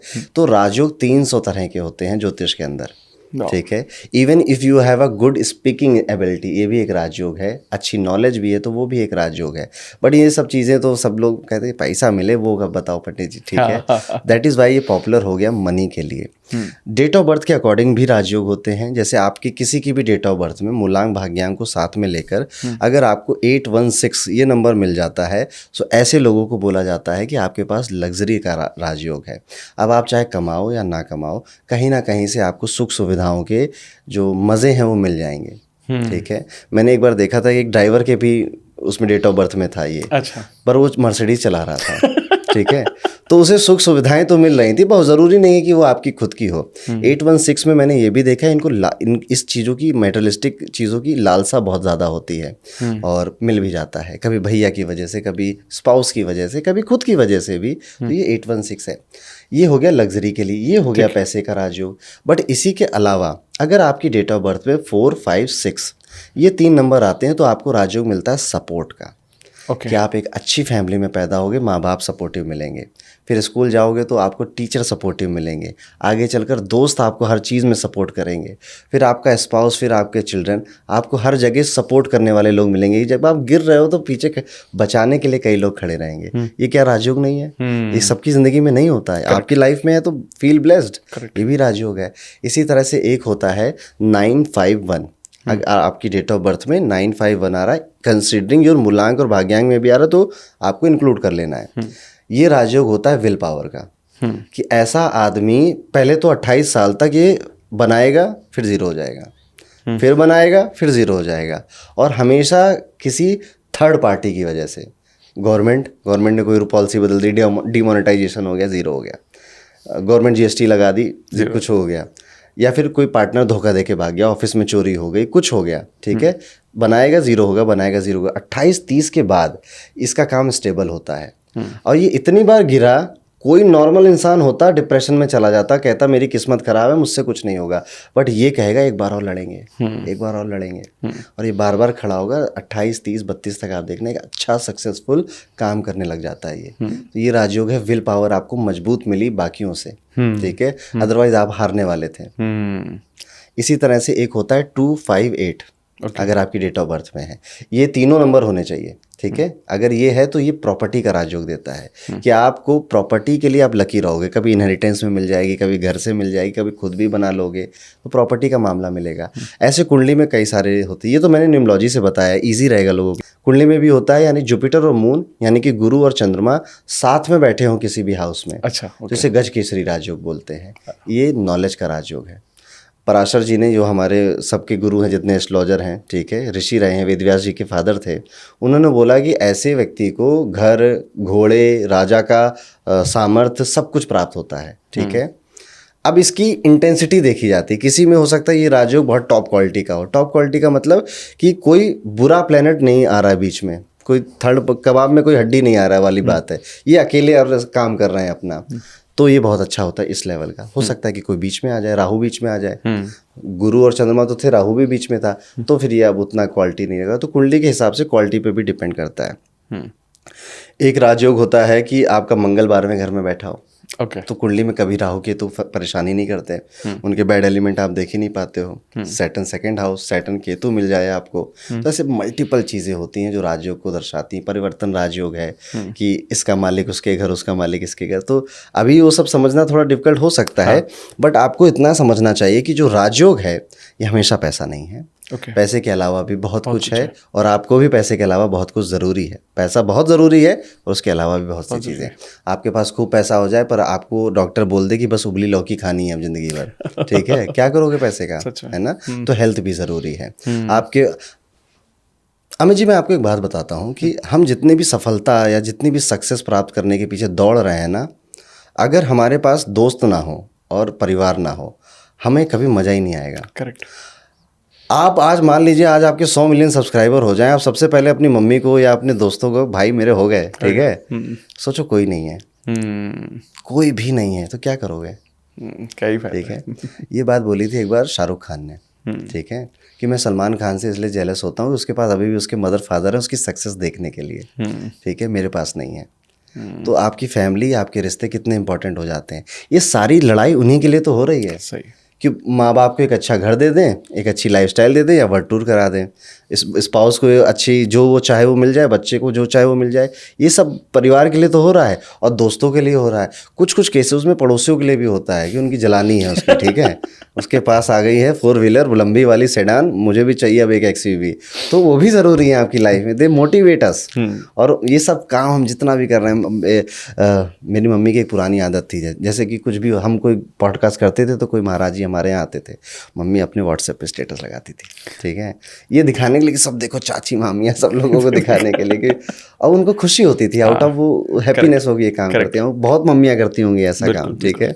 सो जो भी हम लड़ाई कर रहे हैं इससे परिवार और दोस्तों के लिए है, तो इनको भी संभालना ज़रूरी है पैसे के साथ साथ। अमेजिंग। तो इसमें कोई स्पेसिफिक उपाय भी बता सकते हैं, जैसे आपने पहली चीज़ बताया कि क्या उपाय करने चाहिए जो आज के वक्त में फाइनेंशियल स्ट्रगल कर रहा है। सबसे पहले तो आपका हॉरोस्कोप बोल क्या रहा है आपसे, किस तरह का काम करने के बारे में बोल रहा है, आपको वो समझना चाहिए। कई बार हम एक लंबा टाइम वेस्ट कर देते हैं जिस काम के लिए हम बने नहीं हैं, ठीक है, लंबा टाइम वेस्ट कर देते हैं, बाद में रियलाइज़ होता है कि वो काम था। कई बार लोगों को बहुत कम उम्र में वो सही काम गलती से मिल जाता है, जैसे मैं उनमें से हूँ। मैं अपने आप को बहुत फॉर्चुनेट मानता हूँ। मेरा पहले प्लान था UPSC करने का, गवर्नमेंट मैंने दिया भी था, प्री एक बार क्लियर भी हो गया था, मेंस भी लिखा मैंने, बट उसके बाद नहीं कंटिन्यू कर पाया, and I am very much happy कि नहीं हो पाया वो, ठीक है, क्योंकि मुझे आना था यहाँ पे। सैटर्न केतु मेरे सेकंड हाउस में, और ये एस्ट्रोलॉजर बनाता है, और गजब का एस्ट्रोलॉजर बनाता है, ठीक है, जो पॉडकास्ट दे बढ़िया बढ़िया अमित जी के यहाँ, ठीक है। सो मेरी डेस्टिनी में ये लिखा था, मेरे पास ये कॉम्बिनेशन था, मेरा काम इवेंचुअली स्टार्ट हुआ, अच्छा चल गया, ठीक है। यही चीज़ सबको पता होनी चाहिए। कोई बना है अच्छा ज्वेलर बनने के लिए, कोई बना है अच्छा डिज़ाइनर बनने के लिए, कोई बना है एक मैन्युफैक्चरिंग का काम करने के लिए, कोई बना है बस जॉब करने के लिए, भी पता होना चाहिए। करेक्ट। कई लोग ऐसे होते हैं जैसे जिनका शनि या चंद्रमा 6ठे घर में है, या शनि या चंद्रमा 10वें घर में है, ऐसे लोग जॉब बार बार बदलते हैं, इनको स्टेबिलिटी फील नहीं हो पाती है। हर 2 साल में कुछ होगा, चेंज हो जाएगा। तो ये बार बार सवाल पूछते हैं कि यार पंडित जी ये तो कब तक चलेगा। मैंने कहा ज़िंदगी भर चलेगा, क्योंकि ये परमानेंट प्रॉमिस है। हमारे चार्ट में कुछ परमानेंट प्रॉमिस होते हैं जो लाइफ टाइम चलते हैं, वो पैटर्न फॉलो होता है। तो क्या करना चाहिए, मैंने कहा पैटर्न तोड़ दो, खुद का काम कर लो, क्योंकि ये पैटर्न जॉब में अटैच्ड है आपके, जॉब छोड़ के खुद का काम कर लीजिए आप। मन तो यही कर रहा था मेरा, कर रहा था तो कर दो, दैट्स इट। क्योंकि आपके जॉब वाला हाउस खराब था पर बिजनेस वाला बहुत अच्छा था। आपको ये बात पता होनी चाहिए। ये चीज़ उन्हीं के साथ होती है कि 8 साल का रिलेशनशिप था पंडित जी मेरा बाबू के साथ, बाबू बेबी, लेकिन जैसे ही शादी करी तो 8 दिन भी नहीं चल पा रहा है, ठीक है। हाँ, करेक्ट। क्यों? क्योंकि आपका रोमांस 5th हाउस है, वो तो बहुत अच्छा था आपके चार्ट में, पर आपकी मैरिज 7th हाउस है, वो बिल्कुल ख़राब था आपके लिए। तो जब तक रोमांस कर रहे थे तब तक मज़े थे, जैसे शादी गए तो दूसरा हाउस एक्टिव हुआ, उसने आपको परेशान करना शुरू कर दिया। यही चीज़ जॉब और बिजनेस में भी होती है कि जॉब वाला हाउस ख़राब था पर बिजनेस वाला अच्छा था, जैसे ही कट होगा बिजनेस स्टार्ट होगा मामला में। और उल्टा भी होता है कि बिजनेस खराब है, जॉब वाला अच्छा है, तो हर किसी कोई बिजनेस के लिए भी नहीं बना है, जॉब के लिए भी कई सारे लोग बने हैं। ये समझना चाहिए, इसके लिए ज्योतिष इंपॉर्टेंट हो जाता है। राइट। इसकी में ये टाइम बचाता है आपका। हाँ। पर मज़े की बात यह है कि ज्योतिष की दुनिया में आप आएंगे भी तो ज्योतिष की ही इजाज़त से। हर कोई इसको नहीं सीख सकता। इस सब्जेक्ट को, ये सब्जेक्ट को सीखा नहीं जाता, ये बुलाता है अपने पास कि तुम सीखोगे मुझे। मेरे बैचेस में आते हैं 100-200 लोग आते हैं, ठीक है। जब बैच ख़त्म होता है तो 80 बचते हैं, ठीक है। बाकी कहते हैं कि हम रिकॉर्डिंग में देख रहे हैं। ज्योतिष को जिसके पास जाना है वो उसी के पास जाएगा, ठीक है। और वो जो 80 बचते हैं ना, वो आज बहुत अच्छा काम कर रहे हैं। वो उस कोर्स की फीस कोर्स के चलते चलते ही पूरी निकाल लेते हैं। वो काम भी शुरू कर देते हैं, अपना नाम भी बना लेते हैं, क्योंकि ज्योतिष चाहता था कि आप वो आएँ। जिनको नहीं आता उनको एकदम से ऐसे इंटरेस्ट आएगा और फिर खो जाएंगे वो। ये बहुत, आई थिंक ये आपने बहुत अच्छी बात कही कि हर चीज़ का ना एक सही वक्त होता है। आपकी ज़िंदगी में कुछ भी आ रहा है उसका एक सही वक्त है। तो हो सकता है मेरी लाइफ में भी, आई थिंक मैं इतनी डिटेल में जो आज बात कर रहा हूँ मैं आपसे, ज्योतिष के बारे में पहली बार बात हो रही है, तो मेरे साथ हो सकता है मेरी लाइफ में भी लिखा हो ये। Amazing sir, amazing. तो पैसा एक इम्पॉर्टेंट चीज़ था। इसके अलावा आपने ये भी बताया कि अगर किसका करियर क्या चूज़ करना चाहिए, वो उसको किस तरह से कर सकता है। अमेजिंग। अब मेरे को जानना है सर, अगर कोई हेल्थ से रिलेटेड तकलीफ फेस कर रहा है अपनी ज़िंदगी में, तो इसको कैसे पार निकाले? हमारे कुंडली में जब हेल्थ देखी जाती है तो 6th हाउस और 1st हाउस इंपॉर्टेंट हो जाता है ओके। आपकी हेल्थ के लिए। अब यहाँ पे जो प्लेनेट बैठा है वो अपनी बीमारियाँ देगा, या जो इसका मालिक है एस्पेक्ट कर रहा है वो अपनी बीमारियाँ देगा। ये एक टेक्निकल पार्ट हो जाएगा। अगर आप ऐसे हो जिसको बार बार कोई हेल्थ इशू आ रहा है, सबसे अच्छी रेमेडी है कि आप धन्वंतरी मंत्र सुनना शुरू करें। ओके। फिजिशियन ऑफ गॉड हैं भगवान धन्वंतरी, बहुत कम लोग जानते हैं उनके बाद। उनका एक मंत्र है, वो आप बस सुनना शुरू करें, उसे पढ़ना नहीं है। और सुन रहे हैं तो मटर मत छीलना, ठीक है। आराम से बैठकर रिलैक्स होकर धन्वंतरी मंत्र सुनो, आपकी हेल्थ में आपको बहुत फ़ायदा होगा। There is a one very fantastic Mantra for PCOD, PCOS and menstrual problems. Okay. Kanika Parmeshwari महामंत्र। ओके। यूट्यूब पे एक चैनल है, एक ही जगह पर ये मंत्र पढ़ा है। जस्ट टाइप मेंस्ट्रुअल मंत्रा, वो आ जाता है, ठीक है। उसकी कमेंट सेक्शन पढ़ना आप। मेरी बात पे मत जाओ, नहीं तो अभी तो लोग कमेंट कर देंगे क्या मंत्र से PCOD PCOS ठीक कर रहा है ये। पढ़िए जाके एक बार कमेंट, ठीक है। आपको वहाँ पे लोगों के ओरिजिनल यूनिक एक्सपीरियंसेस मिलेंगे, करके देखिए। और इसको भी सिर्फ सुनना है। ऐसे ही एक मंत्र है, अगर कोई बच्चा पढ़ाई नहीं कर रहा है, हैग्रीव महामंत्र। ओके। ये भी आप बस यूट्यूब पे लगा लीजिए और सुनिए, ठीक है। जो एजुकेशन में प्रॉब्लम आ रही है या फोकस नहीं कर पाते किसी एक जगह पे, बहुत ओवर थिंकिंग हो रही है, उसके लिए ये सबसे अच्छा मंत्र है। तो मंत्रास के अंदर वो पावर होती है, ठीक है। मैनिफेस्टेशन भी होती है मंत्रास के थ्रू, ठीक है। आप जानते ही होंगे उस चीज़ को, ठीक है। आप मैनिफेस्टेशन भी कर सकते हैं। बट अभी के लिए अगर हेल्थ इशू है तो धन्वंतरी मंत्र, अगर कोई फीमेल इशूज़ हैं तो आपके लिए कनिका परमेश्वरी महामंत्र, एजुकेशन से रिलेटेड कोई इशू है तो आपके लिए हैग्रीव महामंत्र सबसे ज़्यादा ज़रूरी है, सबसे अच्छा रहेगा।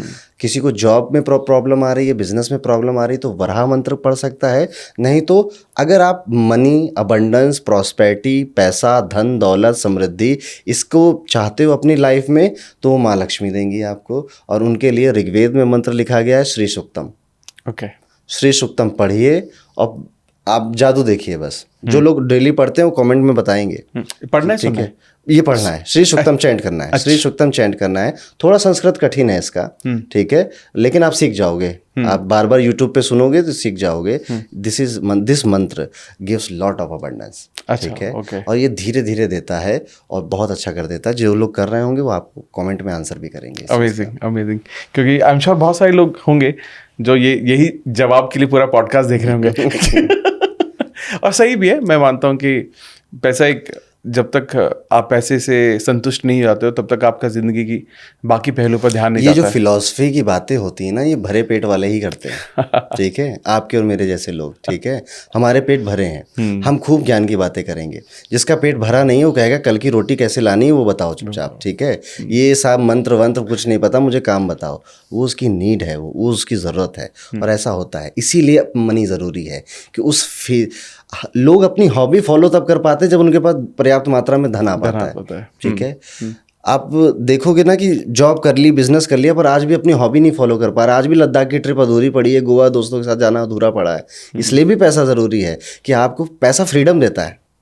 मनी ज़रूरी इसलिए क्योंकि वो फ्रीडम देती है आपको कि अब आप कुछ भी कर सकते हो अपने फ्री टाइम में, इसलिए भी पैसा ज़रूरी है। Right, absolutely I completely agree. Nice sir, यहाँ पे ना एक और मैं चाह रहा हूँ आप एक और चीज़ कोई मंत्र बता दें, जैसे जो आपने शुरू में भी बोला कि हमारे पास ऐसे बहुत सारे केसेस आते हैं जो लोग अपनी पर्सनल रिलेशनशिप को लेकर बात करते हैं, या तो जैसे फीमेल्स आती हैं कि यार मुझे डिवोर्स लेना नहीं है, वो देना चाहते हैं, बच्चे बात अलग अलग रह रहे हैं, वो ठीक करना चाहते हैं। और ज़्यादातर मेरे को टच वुड ये बहुत अच्छी बात लगती है मुझे, जो लोग आते हैं वो इसलिए आते हैं कि हमें मिल के रहना है। मतलब 10 में से 9 लोग वही हैं जो कहते हैं हमें अलग नहीं होना। और कोई ऐसा आप तरीका बता दो जो हम कर सके, तो एस्ट्रोलॉजी में इसका क्या सॉल्यूशन है?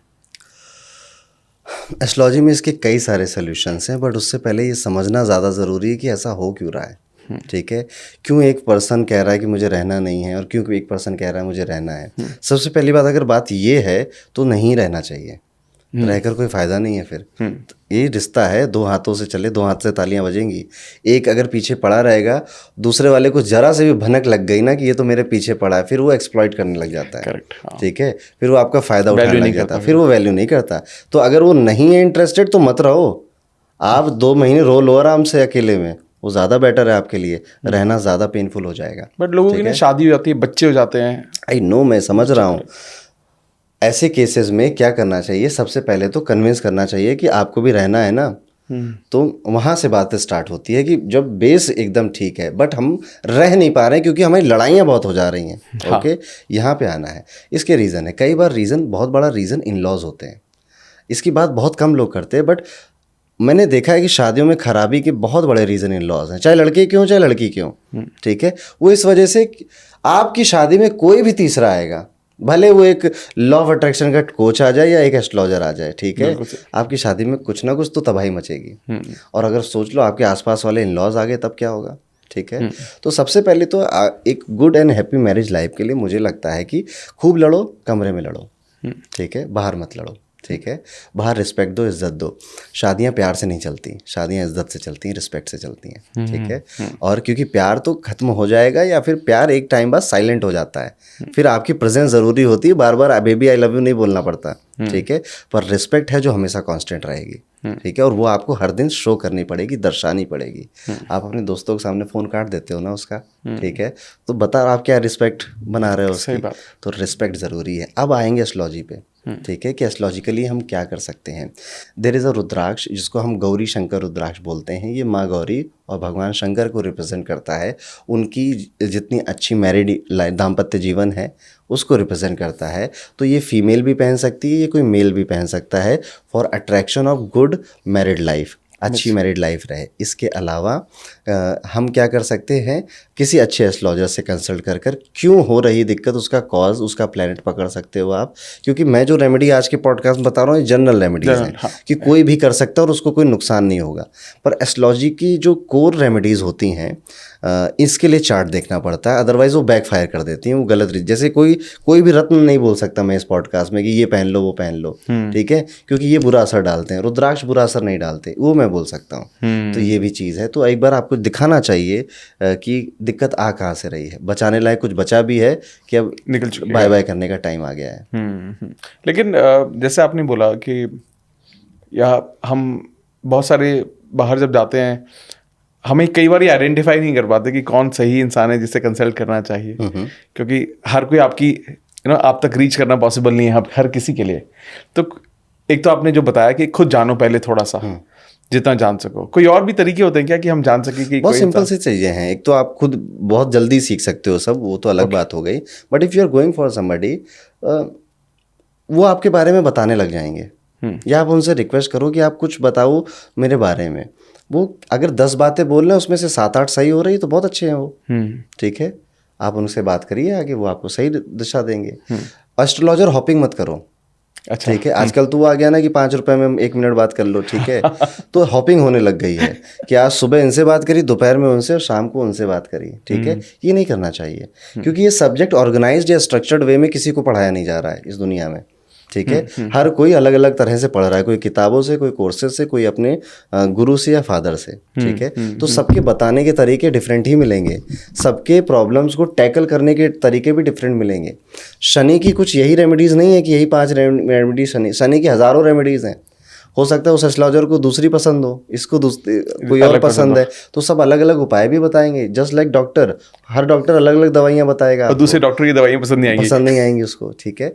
तो आपसे पूछने से पहले आपके बारे में कोई अगर कुछ बता दे रहा है तो ये बहुत अच्छा साइन होता है कि आप सही जगह पे आ चुके हो और आपको प्रॉपर टाइम मिल रहा है, ठीक है। आजकल क्या हो रहा है कि मिनटों का मामला आ गया है ना, तो बहुत हड़बड़ी में सब कुछ हो रहा है। हड़बड़ी में चार्ट नहीं देखे जा सकते, पेशेंस चाहिए होता है। ये मुझे बहुत बाद में रियलाइज़ हुआ, पहले मैं भी ऐसे ही सोचता था। गलती थी मेरी वो, कि कई सालों पहले की बात है कि जल्दी जल्दी पढ़ के नेक्स्ट नए एडवेंचर की तरफ चलेंगे। अभी मैं बहुत कम बातें करता हूँ, ठीक है। मैं दिन में बहुत ज़्यादा हो गया तो 8 लोगों से बातें करूँगा, 10 लोगों से बातें करूँगा, पर इससे ज़्यादा नहीं करूँगा। और कई दिन मैं खाली भी छोड़ देता हूँ अपने, क्योंकि अब टाइम चाहिए होता है ज़्यादा पेशेंस के साथ इसी बारीकी को चेक करने के लिए। और एज ए एस्ट्रोलॉजर जब आप ग्रो करते हो ना, तो पहले तो आप 12-9-12 पे खेलते थे, यानी 12 राशियाँ, 12 हाउसेस, 9 ग्रह। फिर आप और पढ़ते हो, नक्षत्र आ जाते हैं, फिर डिग्रियाँ बीच में आ जाती हैं, फिर कहता अच्छा नाड़ी ज्योतिष भी है, वो भी आ जाता है। तो बहुत सारी चीज़ें आप सीखते हो, तो और ज़्यादा आपको समय लगता है चीज़ों को एनालाइज करने का। ये भी मुझे अभी पता चला है। तो ये तरीके हैं। आपसे पहले अगर कोई बातें आपके बारे में बता रहा है तो वो ठीक आदमी, उसके पास रहना चाहिए और हॉपिंग नहीं करनी चाहिए। एक ही आदमी से कनेक्टेड रहिए, चाहे वो जो भी हो, और उसकी बातें सच हो और गलत हो, दोनों केसेस में उसको बताइए। या आपने बोला था ये हुआ नहीं, ठीक है, वो दोबारा से कुछ बेहतर करेगा, ठीक है। आपने अगर उसको चेंज कर दिया तो दूसरे व्यक्ति के साथ नई कहानी शुरू हो जाएगी आपकी।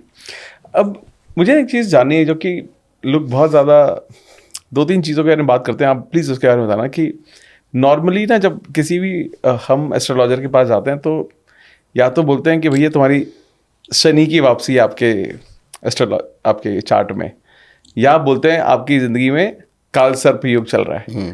तो ये क्या ये बहुत कॉमन है सभी की ज़िंदगी में?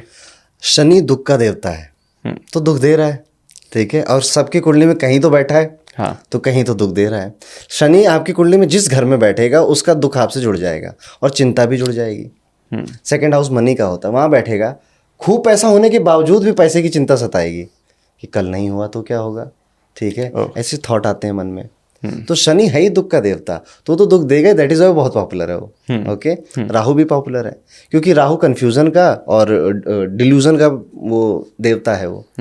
तो वो कंफ्यूजन देता है, लोग कंफ्यूजन में कंफ्यूज होते हैं, डिल्यूजन में परेशान होते हैं, डिसीजन नहीं लेने देता राहु, क्लाउडी कर देता है हर चीज़, ओवर थिंकिंग। जैसे किसी की राहु की दशा चल रही होगी ना अभी, तो बहुत सोचेगा सुबह शाम तक कि बस अब 5 घंटे पढ़ाई करूँगा, फिर एग्ज़ाम आएगा मई में, यूपीएससी क्लियर, फर्स्ट रैंक के साथ आईएएस बना दूंगा, फिर मैं बढ़िया एक लाल बत्ती की गाड़ी में पिंकी के घर जाऊंगा और उसका हाथ मांगूंगा। अब ये सब सोच रहा, पढ़ नहीं रहा ये, ठीक है। ये राहु की दशा में ऐसा होता है। ख्याली पुलाव पकाते जाओगे, उसी में सोचोगे, उसी में लड़ाई होगी, उसी में लड़ोगे, तो अपनी एक दुनिया बना लेता है, बट एक्चुअल लाइफ में कुछ नहीं हो रहा होता है। बाद में रियलाइज होता है, फिर वो परेशान होता है। तो ये इस सच में आप जो कह रहे हो ये कॉमन है। राहु और शनि प्रॉब्लम का एक मेजर सोर्स है। दैट इज वाई बार बार इनका नाम आ रहा है। इवन कालसर्प दोष का आपने नाम लिया, बनता किसकी वजह से? राहु केतु की वजह से, ठीक है। राहु और केतु के बीच में सारे के सारे 7 ग्रह आ जाते हैं। ओके, कुंडली आधी खाली है आधी भरी है, ठीक है, तो कालसर्प दोष बनता है और ये बहुत परेशान करता है। अच्छा, कालसर्प दोष की बात एंशिएंट एस्ट्रोलॉजी में नहीं की गई थी, ये बाद में पैदा हुआ है। बाद में स्कॉलर्स ने इसको समझा, बनाया और किताबों में लिखना शुरू किया। हमेशा से नहीं था कालसर्प दोष, ऐसे ही मांगलिक हमेशा से नहीं था, ठीक है। बाद में इसको लाया गया through the other scholars and astrologers, पर हमारे ऋषि मुनि इसके बारे में इतना लिख के नहीं गए थे। ओके। तो मतलब आपका क्या कहना है कि यानी कि जो मांगलिक दोष होता है इसको ज़्यादा मानना चाहिए? मांगलिक दोष नहीं है, मैं कहता हूँ बधाई हो आप मांगलिक हैं, ठीक है। मांगलिक होना बहुत अच्छी बात होती है, ठीक है। मांगलिक व्यक्ति एम्बिशियस मिलेगा आपको, छोटी मोटी बातें सोचेगा ही नहीं, बड़ा ही सोचेगा। एम्बिशियस तो हर कोई होता है, पर ये काम करता है, हार्डवर्क करता है अपने एम्बिशन के लिए। मांगलिक व्यक्ति आपको फिटनेस कॉन्शियस मिलेगा। मांगलिक व्यक्ति को क्लियर है कि मुझे कैसा स्पाउस चाहिए, मुझे वर्किंग स्पाउस चाहिए जो मुझे डाउन में मुझे उठा सके, पढ़ा लिखा हो, साथ में मैं कहीं लेकर जाऊं तो वो भी कुछ डील कर सके, उसको ऐसा स्पाउस चाहिए, उसे क्लियर है। आप उसको हाउसवाइफ नहीं पकड़ा सकते, ठीक है। उसको नहीं चाहिए हाउसवाइफ, ठीक है, उसे चाहिए काम करना है, साथ में काम करना है, ये उसकी प्रेफरेंसेस हैं। जब यही नहीं मिलता है ना, तब जाके लड़ाई। इसलिए मांगलिक कहते हैं मांगलिक से शादी करके थोड़ा सा लड़ाई झगड़े ज़्यादा होते हैं, हेल्थ इश्यूज आते हैं, क्योंकि उसकी चॉइसेस बहुत अलग हैं। अच्छा, एनर्जी मैच के लिए मांगलिक को मांगलिक से करनी चाहिए। यस, क्योंकि मेरी भी ये चॉइसेस हैं और अगर कोई गर्ल है तो उसकी भी यही चॉइसेस होंगी, तो हम दोनों ज़्यादा अच्छे से सिंक करेंगे। अगर मैं मांगलिक हूँ, सामने वाला नहीं है, तो ये कुछ भी हो सकता है कि बस मुझे सुबह प्यार कर लो, थोड़ा सा शाम को कर लो, मुझे ये चाहिए। तो शादी चलाने के लिए तो यही चाहिए ना कि मेरी सोच आपकी सोच मिले। हाँ। हम बार बार थोड़ा हमारे ओपिनियन मिसमैच हो रहे हैं तो झगड़े होंगे। तो मांगलिक होना बहुत अच्छी बात है। यूजुअली आपको मांगलिक लोग अच्छी पोजीशन पे ही मिलते हैं। इनकी खराबी पता है क्या है? इनकी खराबी ये है कि ये ओवर एम्बिशियस कई बार हो जाते हैं। ओके। ये अचीव कर लेंगे इनको जो चाहिए है, इनके आसपास के लोग इनसे बोलेंगे भी कि आपने तो कर लिया अचीव, ये बोलेंगे नहीं यार अभी तो सिर्फ धरती जीती है, चंद्रमा जीतना बाकी है, और उसमें दुखी रहेंगे ये। ठीक है, तो ये इनकी दिक्कत है। तो बधाई हो, आप मांगलिक हैं, बहुत अच्छी बात होती है, कोई दोष नहीं है। हाँ, शादी के समय थोड़ा ध्यान देने की ज़रूरत बहुत पड़ जाती है कि आप एक मांगलिक से शादी कर लें, अच्छा है। कई बार नहीं भी ज़रूरत होती है कि आप एक मांगलिक से शादी, कोई ज़रूरत नहीं है आपको। ठीक है, क्योंकि अब आपको मज़े की बात बताऊँ आपको अमित जी, कुंडली में बोला जाता है कि 12 घर होते हैं। हाँ। मंगल अगर 12वें, पहले, चौथे, 7वें, 8वें में बैठे तो आप मांगलिक हैं। 43% ऑफ दिस वर्ल्ड इज मांगलिक। मंगल कहीं तो बैठेगा ना। तो ये कोई ऐसी बहुत यूनिक बात नहीं कि मैं मांगलिक हूँ तो मैं बहुत, 43% है। ये नॉर्थ इंडिया की बात बता रहा हूँ आपको। साउथ इंडिया में सेकंड हाउस भी ऐड हो जाता है। 50% लोग मांगलिक हैं इस दुनिया के। साउथ इंडिया में और उड़ीसा साइड में वीनस से भी मांगलिक देखते हैं, तो फिर 150% लोग मांगलिक हो जाते हैं। तो ये कोई वैसे बहुत यूनिक बात भी नहीं, कॉमन बात है। इसलिए आपको हर 3 में से एक बंदा मांगलिक मिल जाए तो कोई बड़ी बात नहीं है, पर ये अच्छी बात होती है मांगलिक होना। मंगल स्ट्रांग है आपका, गो गेटर नेचर के हो आप। अब जैसे बहुत सारे लोगों को ना ये कहा जाता है कि, जैसे मैं देखता हूँ कि मैं खुद I am a believer of Hanuman ji, मैं बहुत ज़्यादा बिलीवर हूँ, और ये कई बार एज अ रेमेडी भी बताया जाता है। ठीक है, तो कोई स्पेसिफिक कोई ऐसा है कि मतलब संकट मोचन जब होते हैं, जब आप उनकी पूजा पाठ करते हो, तो क्या आप सच में सारे संकट से हर लिए जाते हो आप? बिल्कुल ऐसा होता है, और आप जिस भी डाइटी की पूजा करते हैं उसके जैसे बन जाते हैं। अच्छा। उसके कैरेक्टर्स आपके अंदर आने लग जाते हैं। जो हनुमान जी की पूजा करेंगे आप देखना, वो नोटोरियस होते हैं, हंसते खेलते मजाकिया लोग होते हैं। ठीक है, और साथ ही साथ बहुत साहसी होते हैं, विद्या और नॉलेज को बहुत प्रिपरेशन देते हैं। तो हनुमान जी जैसा उनका नेचर बनने लग जाता है। शांत सौम्य स्वभाव के हो जाते हैं, लेकिन जब जरूरत पड़ेगी तो वो समुद्र भी लांग कर देंगे। ठीक है, तो ये हनुमान जी का नेचर आ जाता है। इसीलिए जो बच्चे घबराते हैं, पढ़ते नहीं, उनको जरूर बोला जाता है हनुमान चालीसा पढ़ो। जैसे बल बुद्धि विद्या देहु मोहि। ठीक है, तो बल चाहिए, बुद्धि चाहिए, विद्या चाहिए। हनुमान जी ऐसे ही तो हैं। हनुमान जी बहुत ज्ञानी हैं, बहुत पढ़ाई लिखाई करी है उन्होंने। ठीक है, तो हर स्टूडेंट को हनुमान चालीसा ज़रूर पढ़नी चाहिए। ठीक है, फ़र्क पड़ता है। मेरी पर्सनल कहानी है इससे रिलेटेड। मैं क्लास 8th में था, मैं कभी फर्स्ट नहीं आता था, मैं थर्ड आता था। ठीक है, और मेरा हमेशा, मैं रोता था कि मैं फ़र्स्ट क्यों नहीं आ रहा हूँ। ठीक है, क्लास 8th का लास्ट एग्ज़ाम था, बहुत मेहनत करी, फिर भी थर्ड आया। ठीक है, मैंने रोते रोते बोला दिल से, वो बच्चा था मैं छोटा सा, कि भगवान तुम मेरा साथ नहीं देते, मैं कभी फर्स्ट नहीं आ पाता हूँ। तो मेरे दिल से आवाज़ आई कि तुमने कभी अगरबत्ती नहीं जलाई मेरे सामने और मांगने आ गए आज। ठीक है, मुझे आज तक ये बात याद है, क्योंकि इसके बाद मेरी पूरी लाइफ बदल गई थी। मैंने फिर गया मम्मी का, मम्मी मैं किसकी पूजा करूँ, मुझे पूजा करनी है। तो मम्मी ने कहा बाबू हैं, बाबू मतलब दादाजी हमारे, वो हनुमान जी की करते, तुम भी करो। ठीक है, मैंने कहा क्या कर सकते हैं, तो बाबू ने बोला कि आप हनुमान चालीसा पढ़ो। मैं क्लास 9 से लेकर 12th तक एक भी दिन ऐसा नहीं गया जब मैंने हनुमान चालीसा नहीं पढ़ी। क्लास 9 से लेकर 12th तक एक भी ऐसा एग्ज़ाम नहीं गया मैं फर्स्ट ना आया हूँ। तो हनुमान चालीसा का जो पावर है वो बहुत तगड़ा है, दिल से करिए। ठीक है, असर होता है। इसी तरह से जो भगवान शिव के भक्त हैं उनके अंदर आप एक्सट्रीम नेचर्स देखोगे। ठीक है, वो रुद्र भी हैं और भोले भी हैं। ठीक है, तो शिव के भक्त के अंदर शिव जैसा गुण आ जाता है। आप जिनकी पूजा उपासना करते हो आप वैसे बनने लग जाते हो। तो आपको बेसिकली कैरेक्टर इनहेरेंट करने के लिए पूजाएं बताई जाती हैं। ठीक है, कि आपको ये पूजा कर लो ताकि आप इनके जैसा सोचो, या इनके जैसी आपकी थोड़ी बहुत भी आपकी क्वालिटी आ जाए, तो चीज़ें खुद ही सॉल्व हो जाएंगी अपने आप। इसलिए बोला मुझे जाता है। पहली बार समझ में आया है जो आपने बोला, जैसे किसी बच्चे को डर लगता है या हमें डर लगता है या बुरे सपने आते तो हनुमान चालीसा पढ़ लो। तो ये मुझे अब समझ में आ रहा है कि क्योंकि जिस देव को आप देवता को मानते हो, आप उन जैसी स्ट्रेंथ, उन जैसे कैरेक्टर्स आपको मिलते हैं। वाह, आप देखो राधा रानी को मानने वालों को, आप कभी उनकी वाणी देखो, मतलब बहुत सौम्य होते। राधा रानी ऐसी थी। ठीक है, इसलिए वो ऐसे हैं। ठीक है, राधा रानी को कोई एपिसोड देखा आपने कि वो ऐसे बोल रही, बहुत एग्रेसिव हो गई? नहीं, इसलिए आपको सौम्य मिलेंगे। ठीक है। कृष्ण को देख लीजिए, कूटनीतिक मिलेंगे कृष्ण के भक्त आपको, ठीक है। मैं बता रहा हूँ, ये जो हरे कृष्ण हरे राम राम राम हरे हरे जो श्री कृष्ण के भक्त हैं, आपको ये श्री कृष्ण जैसे मिलेंगे। यानी कूटनीतिक भी हैं, सौम्य भी हैं, जैसा देश वैसा भेष बन जाता है इनका, ब्रेन से शार्प मिलते हैं आपको। अच्छी बात है ये। अपने घर के पूजा घर में आपको बहुत मूर्तियां नहीं रखनी चाहिए। अच्छा, ओके। अपने घर के पूजा घर में आपको इधर से चारों दिशाओं में किसी देवी देवता की फोटो, ये काम नहीं करना चाहिए। घर में कोई मेंटली डिस्टर्ब हो जाएगा, कोई एक ऐसा शख्स होगा जो मेंटली परेशान हो जाएगा। तो बहुत सारी एनर्जीज को नहीं लाना घर में। अच्छा, 1 2 3 मैक्सिमम बहुत है। 2 शंख नहीं रखने, 2 गणेश जी नहीं रखने, 2 लक्ष्मी जी नहीं रखनी। अगर है तो आप उसको कहीं पर भी जाकर मंदिर में या फिर किसी नदी में बहते हुए जल में आप वहाँ पे पास में रख सकते हैं उसे, ठीक है। तो कोई तरीका भी होता है क्या मंदिर की प्लेसमेंट का, या मंदिर कैसा होना चाहिए, इसका कोई वो तरीका होता है? यस, होता है। इसमें वास्तु आ जाएगा बीच में। वास्तु में 16 दिशाएं बताई गई। अब ये दिशाएं आपको कहीं से नहीं देखनी, घर के बाहर से नहीं देखनी, बाथरूम से नहीं देखनी, बेडरूम से नहीं देखनी, अपने घर के सेंटर से देखनी। बीच में आ जाओ। अच्छा, ये बहुत इंपॉर्टेंट सवाल है कि दिशा कैसे decide इसीलिए करें? मैंने यहीं से शुरू किया, ठीक है। तो जब आप एक टीचर के साथ पॉडकास्ट करते हो तो तो ये फायदे फायदा होते हैं, ठीक है। आपको अपने घर में आ जाए, सेंटर में आना है, कंपास ओपन करना है, ठीक है। आपको सारी दिशाएं वो बता देगा। हाँ। नॉर्थ ईस्ट का जो जोन है आपका, ये क्लैरिटी का जोन है। यहाँ पर आपको बेडरूम नहीं बनाना, सोना नहीं है। लाइलाज बीमारी हो जाती है, जो लोग 8 साल 10 साल या 7 साल नॉर्थ ईस्ट के रूम में सो जाते हैं, नहीं सोना। नॉर्थ ईस्ट में मंदिर बनाना है, ठीक है। इसे ईशान कोण बोला गया। ईशान भगवान शिव का नाम है। तो इस और जुपिटर इसका रूलर है, तो ये बहुत अच्छी डायरेक्शन है यहाँ पे मंदिर बनाने के लिए। उसके बाद सेकंड ऑप्शन है वेस्ट। आप देखिए पश्चिम कहाँ पे आ रहा है।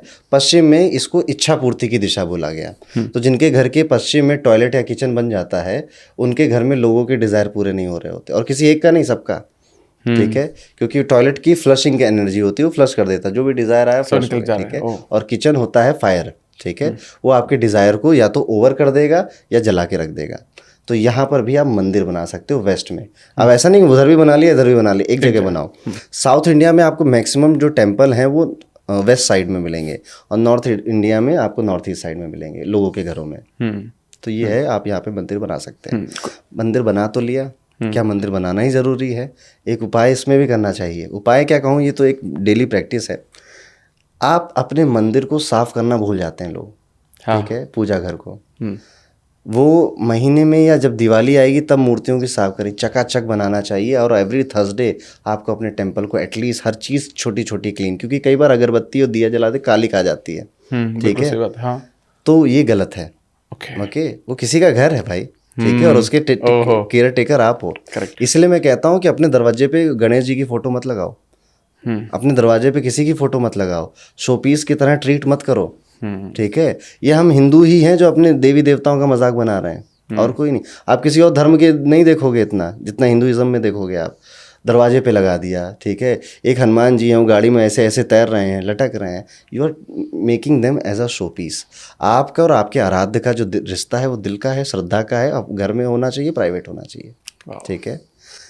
गणेश जी जब द्वारपालक बनते हैं ना, तो लड़ाई झगड़े होते हैं, पिता के साथ पुत्र के लड़ाई झगड़े होते हैं।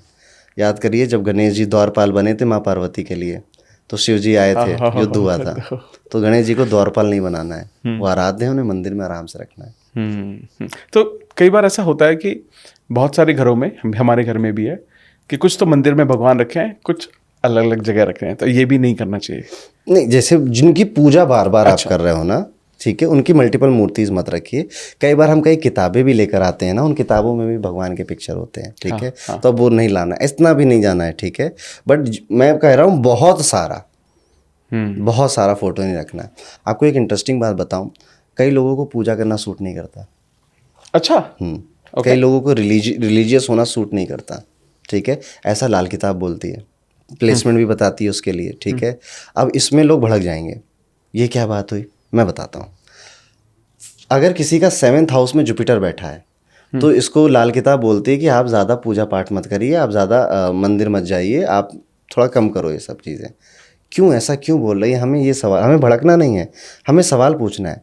क्योंकि अगर आपके 7वें घर में जुपिटर बैठा है, तो there is a high chance कि आप ऐसे ख्यालात वाले इंसान हो जो ये सोच रहा है कि मैं ना हिमालय चला जाऊँगा, मैं ना संन्यास ले लूँगा, मुझे तो बस अब चैंटिंग में ही मज़ा आता है, मैं भगवान का नाम लूँगा।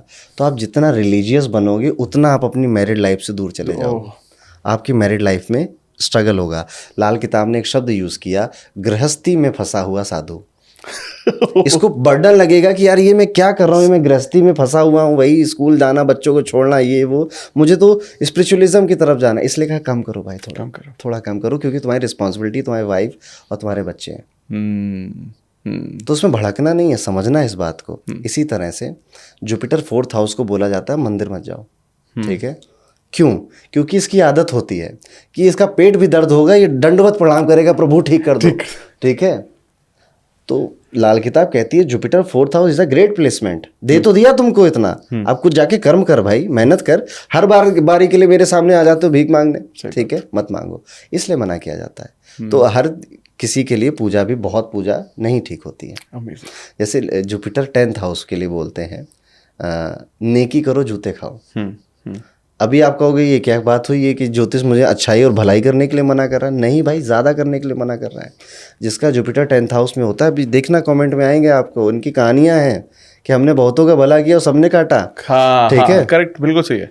इनकी कहानी है। तो स्ट्रिक्ट रहना है, स्पेशली अपने बिजनेस को और अपने काम को लेकर, कि ये मेरा काम है, ये मैं बिजनेस है, ये मैं यहाँ पे दाल बेचता हूँ, चावल बेचता हूँ, मैं फ्री में नेकी करने के लिए नहीं दे सकता। ये मेरा व्यापार है, मेरा व्यापार कैसे चलेगा? स्ट्रिक्ट रहना है, ठीक है? अपने आप का नुकसान नहीं करना है, एटलीस्ट किसी का फायदा करना, बाकी खूब फायदा करिए, आप खूब डोनेट करिए। अमेजिंग, बहुत सही। आई थिंक बहुत सारी चीज़ें मुझे नहीं समझ में आई हैं, और मुझे ऐसा लग रहा है कि जब हम लॉ ऑफ अट्रैक्शन या मैनिफेस्टेशन फॉलो कर रहे हैं, अगर कुछ चीज़ें हम और जान लें एस्ट्रोलॉजी के बारे में, तो आप अपनी लाइफ को और भी बेहतर बना सकते हैं। बस जस्ट अवेयर होने की ज़रूरत है, जानने की ज़रूरत है। जो आपने कहा ना आपकी ऑडियंस है, आई होप आपकी ऑडियंस ऐसी हो कि जो ओपन माइंड से चीज़ों को देखती है। हाँ। कि मैं ट्राई करता हूँ, एक बार देखते हैं क्या होता है, बस इतना ही ज़रूरी है। उसके बाद तो फिर ये ऐसे खींचेगा ना मैग्नेट की तरह आपको, आप लौट नहीं पाओगे दोबारा। आप बताइए कोई अच्छी टेक्निक मैनिफेस्टेशन की। सर मैं तो मैंने देखी जो सुनी, एक तो 369 बहुत फेमस है, एक मैंने 555 सुनी है, और एक मैंने 1111 की भी कोई टेक्निक है, वो भी सुनी है। आप इसके अलावा कुछ? मैं बहुत ज़्यादा बात करता हूँ वाटर टेक्निक की। Water technique, okay. हाँ, बहुत ज़्यादा बात करता हूँ, क्योंकि मुझे ऐसा लगता है कि दुनिया की one of the most powerful technique है, क्योंकि पानी है, पानी की अपनी मेमोरी है, और जो भी आप थॉट दे देते हो पानी को, इसलिए तो पूजा पाठ में हमेशा पानी को रखा जाता है, चरणामृत के रूप में बांटा जाता है। वो किसी पर एक बूंद पड़ती है तो उसको लगता है कि अमृत मिल गया मुझे। तो आई थिंक वाटर टेक्निक एक ऐसा है, इसलिए मैं लोगों को ये भी बोलता हूँ कि अगर आप गलती से अगर पूजा पाठ करते हो ना, पहले तो किया करो। मैं तो हमेशा बोलता हूँ लोगों को करा करो, क्योंकि सुप्रीम पावर है, भगवान है, यूनिवर्स है, वो देख रहा है तुम्हें अलग अलग रूप में, चाहे आप मानते हो चाहे ना मानते हो। तो जब आप किसी भी पूजा पाठ करते हो और उस वक्त पानी रख देते हो मंदिर में, तो पूरी एनर्जी जाती है और वो भगवान की एनर्जी उसमें जा रही है। और जब आप उसे ग्रहण करते हो, प्रसाद है वो। हाँ, ऐसे करते तो वो प्रसाद है। तो और मैंने मतलब मेरे को I have got thousands of testimony on water technique, thousands, हजारों लोगों ने बताया कि उनका स्किन का इशू, मतलब कंसीविंग प्रोसेस में बहुत सारे लोगों ने शेयर किया कि वाटर टेक्निक के बाद उनका वो कंसीव कर पाए। तो खैर ये तो बहुत, I think, I believe water one of the most powerful technique of law of attraction. मैं ट्राई करूंगा। अच्छा। इसमें यही है ना कि एक पानी में अपने थॉट्स बोलने हैं, हाँ जी, हाँ, फिर पी लेना उसे। हाँ करेक्ट सर, वही जो आप मैनिफेस्ट करना चाहते हो पानी में वाटर टेक्निक। तो आई थिंक मुझे तो बहुत मज़ा आ रहा है, बट मुझे सच में मैं बताऊं कि आई थिंक 1 घंटा 20 मिनट में हो चुका है, और मुझे ऐसा लग रहा है कि कुछ भी कवर नहीं किया है हमने। मतलब आई थिंक ऑब्वियसली जैसा आपने शुरू में ही भी बोला कि ये एक ऐसी चीज़ है कि इसको समझने के लिए एक जन्म लगेगा। तो और मेरे को ऐसा लग रहा है कि मैंने, if I am not wrong, मैंने 20-25 सवाल बनाए थे और इसमें से मैंने शायद 4 भी नहीं पूछे आपको, और इतना कुछ बच गया है। लेकिन मैं डेफिनेटली इस यकीन के साथ कह सकता हूँ कि पहला, आज के बाद लोग ये समझेंगे कि अगर वो अपनी लाइफ में कुछ भी मैनिफेस्ट करना चाहते हैं तो उसको कहाँ पर और काम कर सकते हैं। दूसरा, मैं हमेशा लोगों को सजेस्ट करता हूँ कि जब भी आप किसी ऐसी चीज़ को जानते हो जिसमें शायद हो सकता है आपको बहुत बिलीव ना हो, लेकिन अगर आप उसके थोड़े से उपाय करने की कोशिश करोगे, आप ना उस भरोसे के साथ करना शुरू करो। आप पहले उसके बारे में जानोगे और आप देखोगे कि बदलाव आना शुरू होता है। क्योंकि मैं भी ऐसी चीज़, मैं एक्सप्लोरर ही हूँ। जब मैंने अपनी लाइफ शुरू की थी, मैं लॉ ऑफ अट्रैक्शन मैनिफेस्टेशन ही जाना था।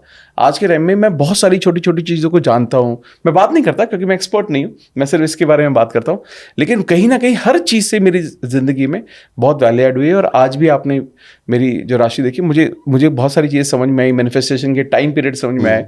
आई एम श्योर अबाउट इट कि मैं डेफिनेटली ट्राई करूँगा और उससे बहुत मदद होगी। और बहुत सारे जो आपने मंत्र बताए लोगों को, उससे भी आई एम श्योर अबाउट इट कि बहुत लोगों को मदद मिलेगी। एनी फाइनल एडवाइस जो आप देना चाहते हैं हमारे लोग जो व्यूअर देख रहे हैं, जो अपनी लाइफ में बहुत बेहतर करना चाहते हैं? फाइनल एडवाइस मेरी यही रहेगी कि आपकी ज़िंदगी में जो कुछ भी होता है वो सब कुछ माइंडसेट का खेल है। लॉ ऑफ अट्रैक्शन और मैनिफेस्टेशन जैसी चीज़ें या मेडिटेशन, ध्यान लगाना आपके माइंडसेट को बदलता है। और माइंडसेट को बदलने के लिए सबसे अच्छा तरीका है किताबें पढ़ना, ठीक है, और स्पेशली किसी की बायोग्राफी पढ़ना, ठीक है। तो आपको दूसरे लोगों के माइंडसेट समझ में आते हैं। यही करना चाहिए। आप किसी भी तरह हो, बस एक प्रॉब्लम को देखने का नज़रिया है। किसी के पास बिजनेस में चैलेंजेस आ रहे हैं तो कोई ऐसे डिप्रेस हो भी सकता है कि मेरी किस्मत ख़राब है। कोई ऐसा भी सोच सकता है कि अब मज़ा आया ना, ठीक है। जैसे कई सारे लोग जब क्रिटिसाइज़ करते हैं तो कोई सोच सकता है कि मैं बहुत बुरा हूँ, ठीक है। और मुझे ऐसा लगता है कि अब तो लोगों ने नोटिस करना शुरू किया है। अब जब तक आप किसी की आंखों में खड़क नहीं रहे हो ना, तब तक क्या काम किया आपने, ठीक है। सो ये ज़रूरी है। और ये माइंडसेट है, ये माइंडसेट ही है जो लोगों को टॉप पे पहुंचाता है और डाउन पे पहुंचाता है। तो change your mindset, change your life. ऐसी कई सारी स्लोगन आपने सुने होंगे, ये सच हैं, ये काम करते हैं। नाइस।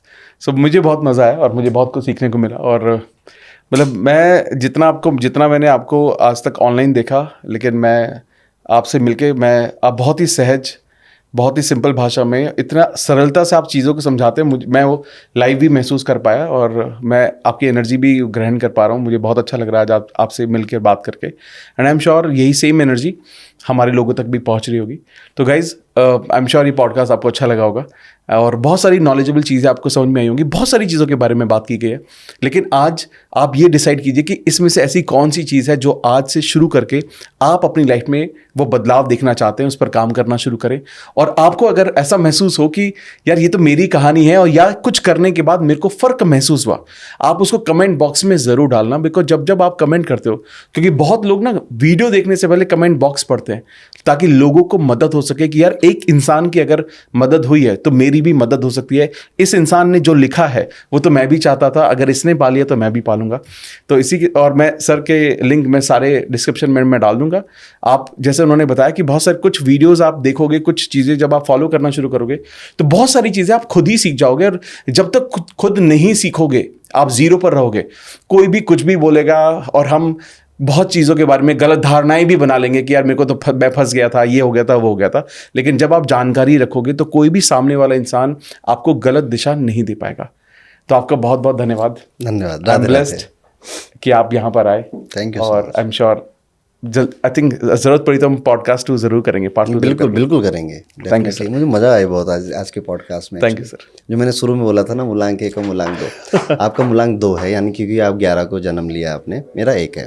और ये बेस्ट फ्रेंड्स होते हैं, ठीक है। और ये कोई भी देखेगा, मूलांक 1 की 2 से हमेशा बहुत अच्छी बनती है, तो हमारी बहुत लंबी बनने वाली है। Amazing sir, thank you so much. Radhe Radhe.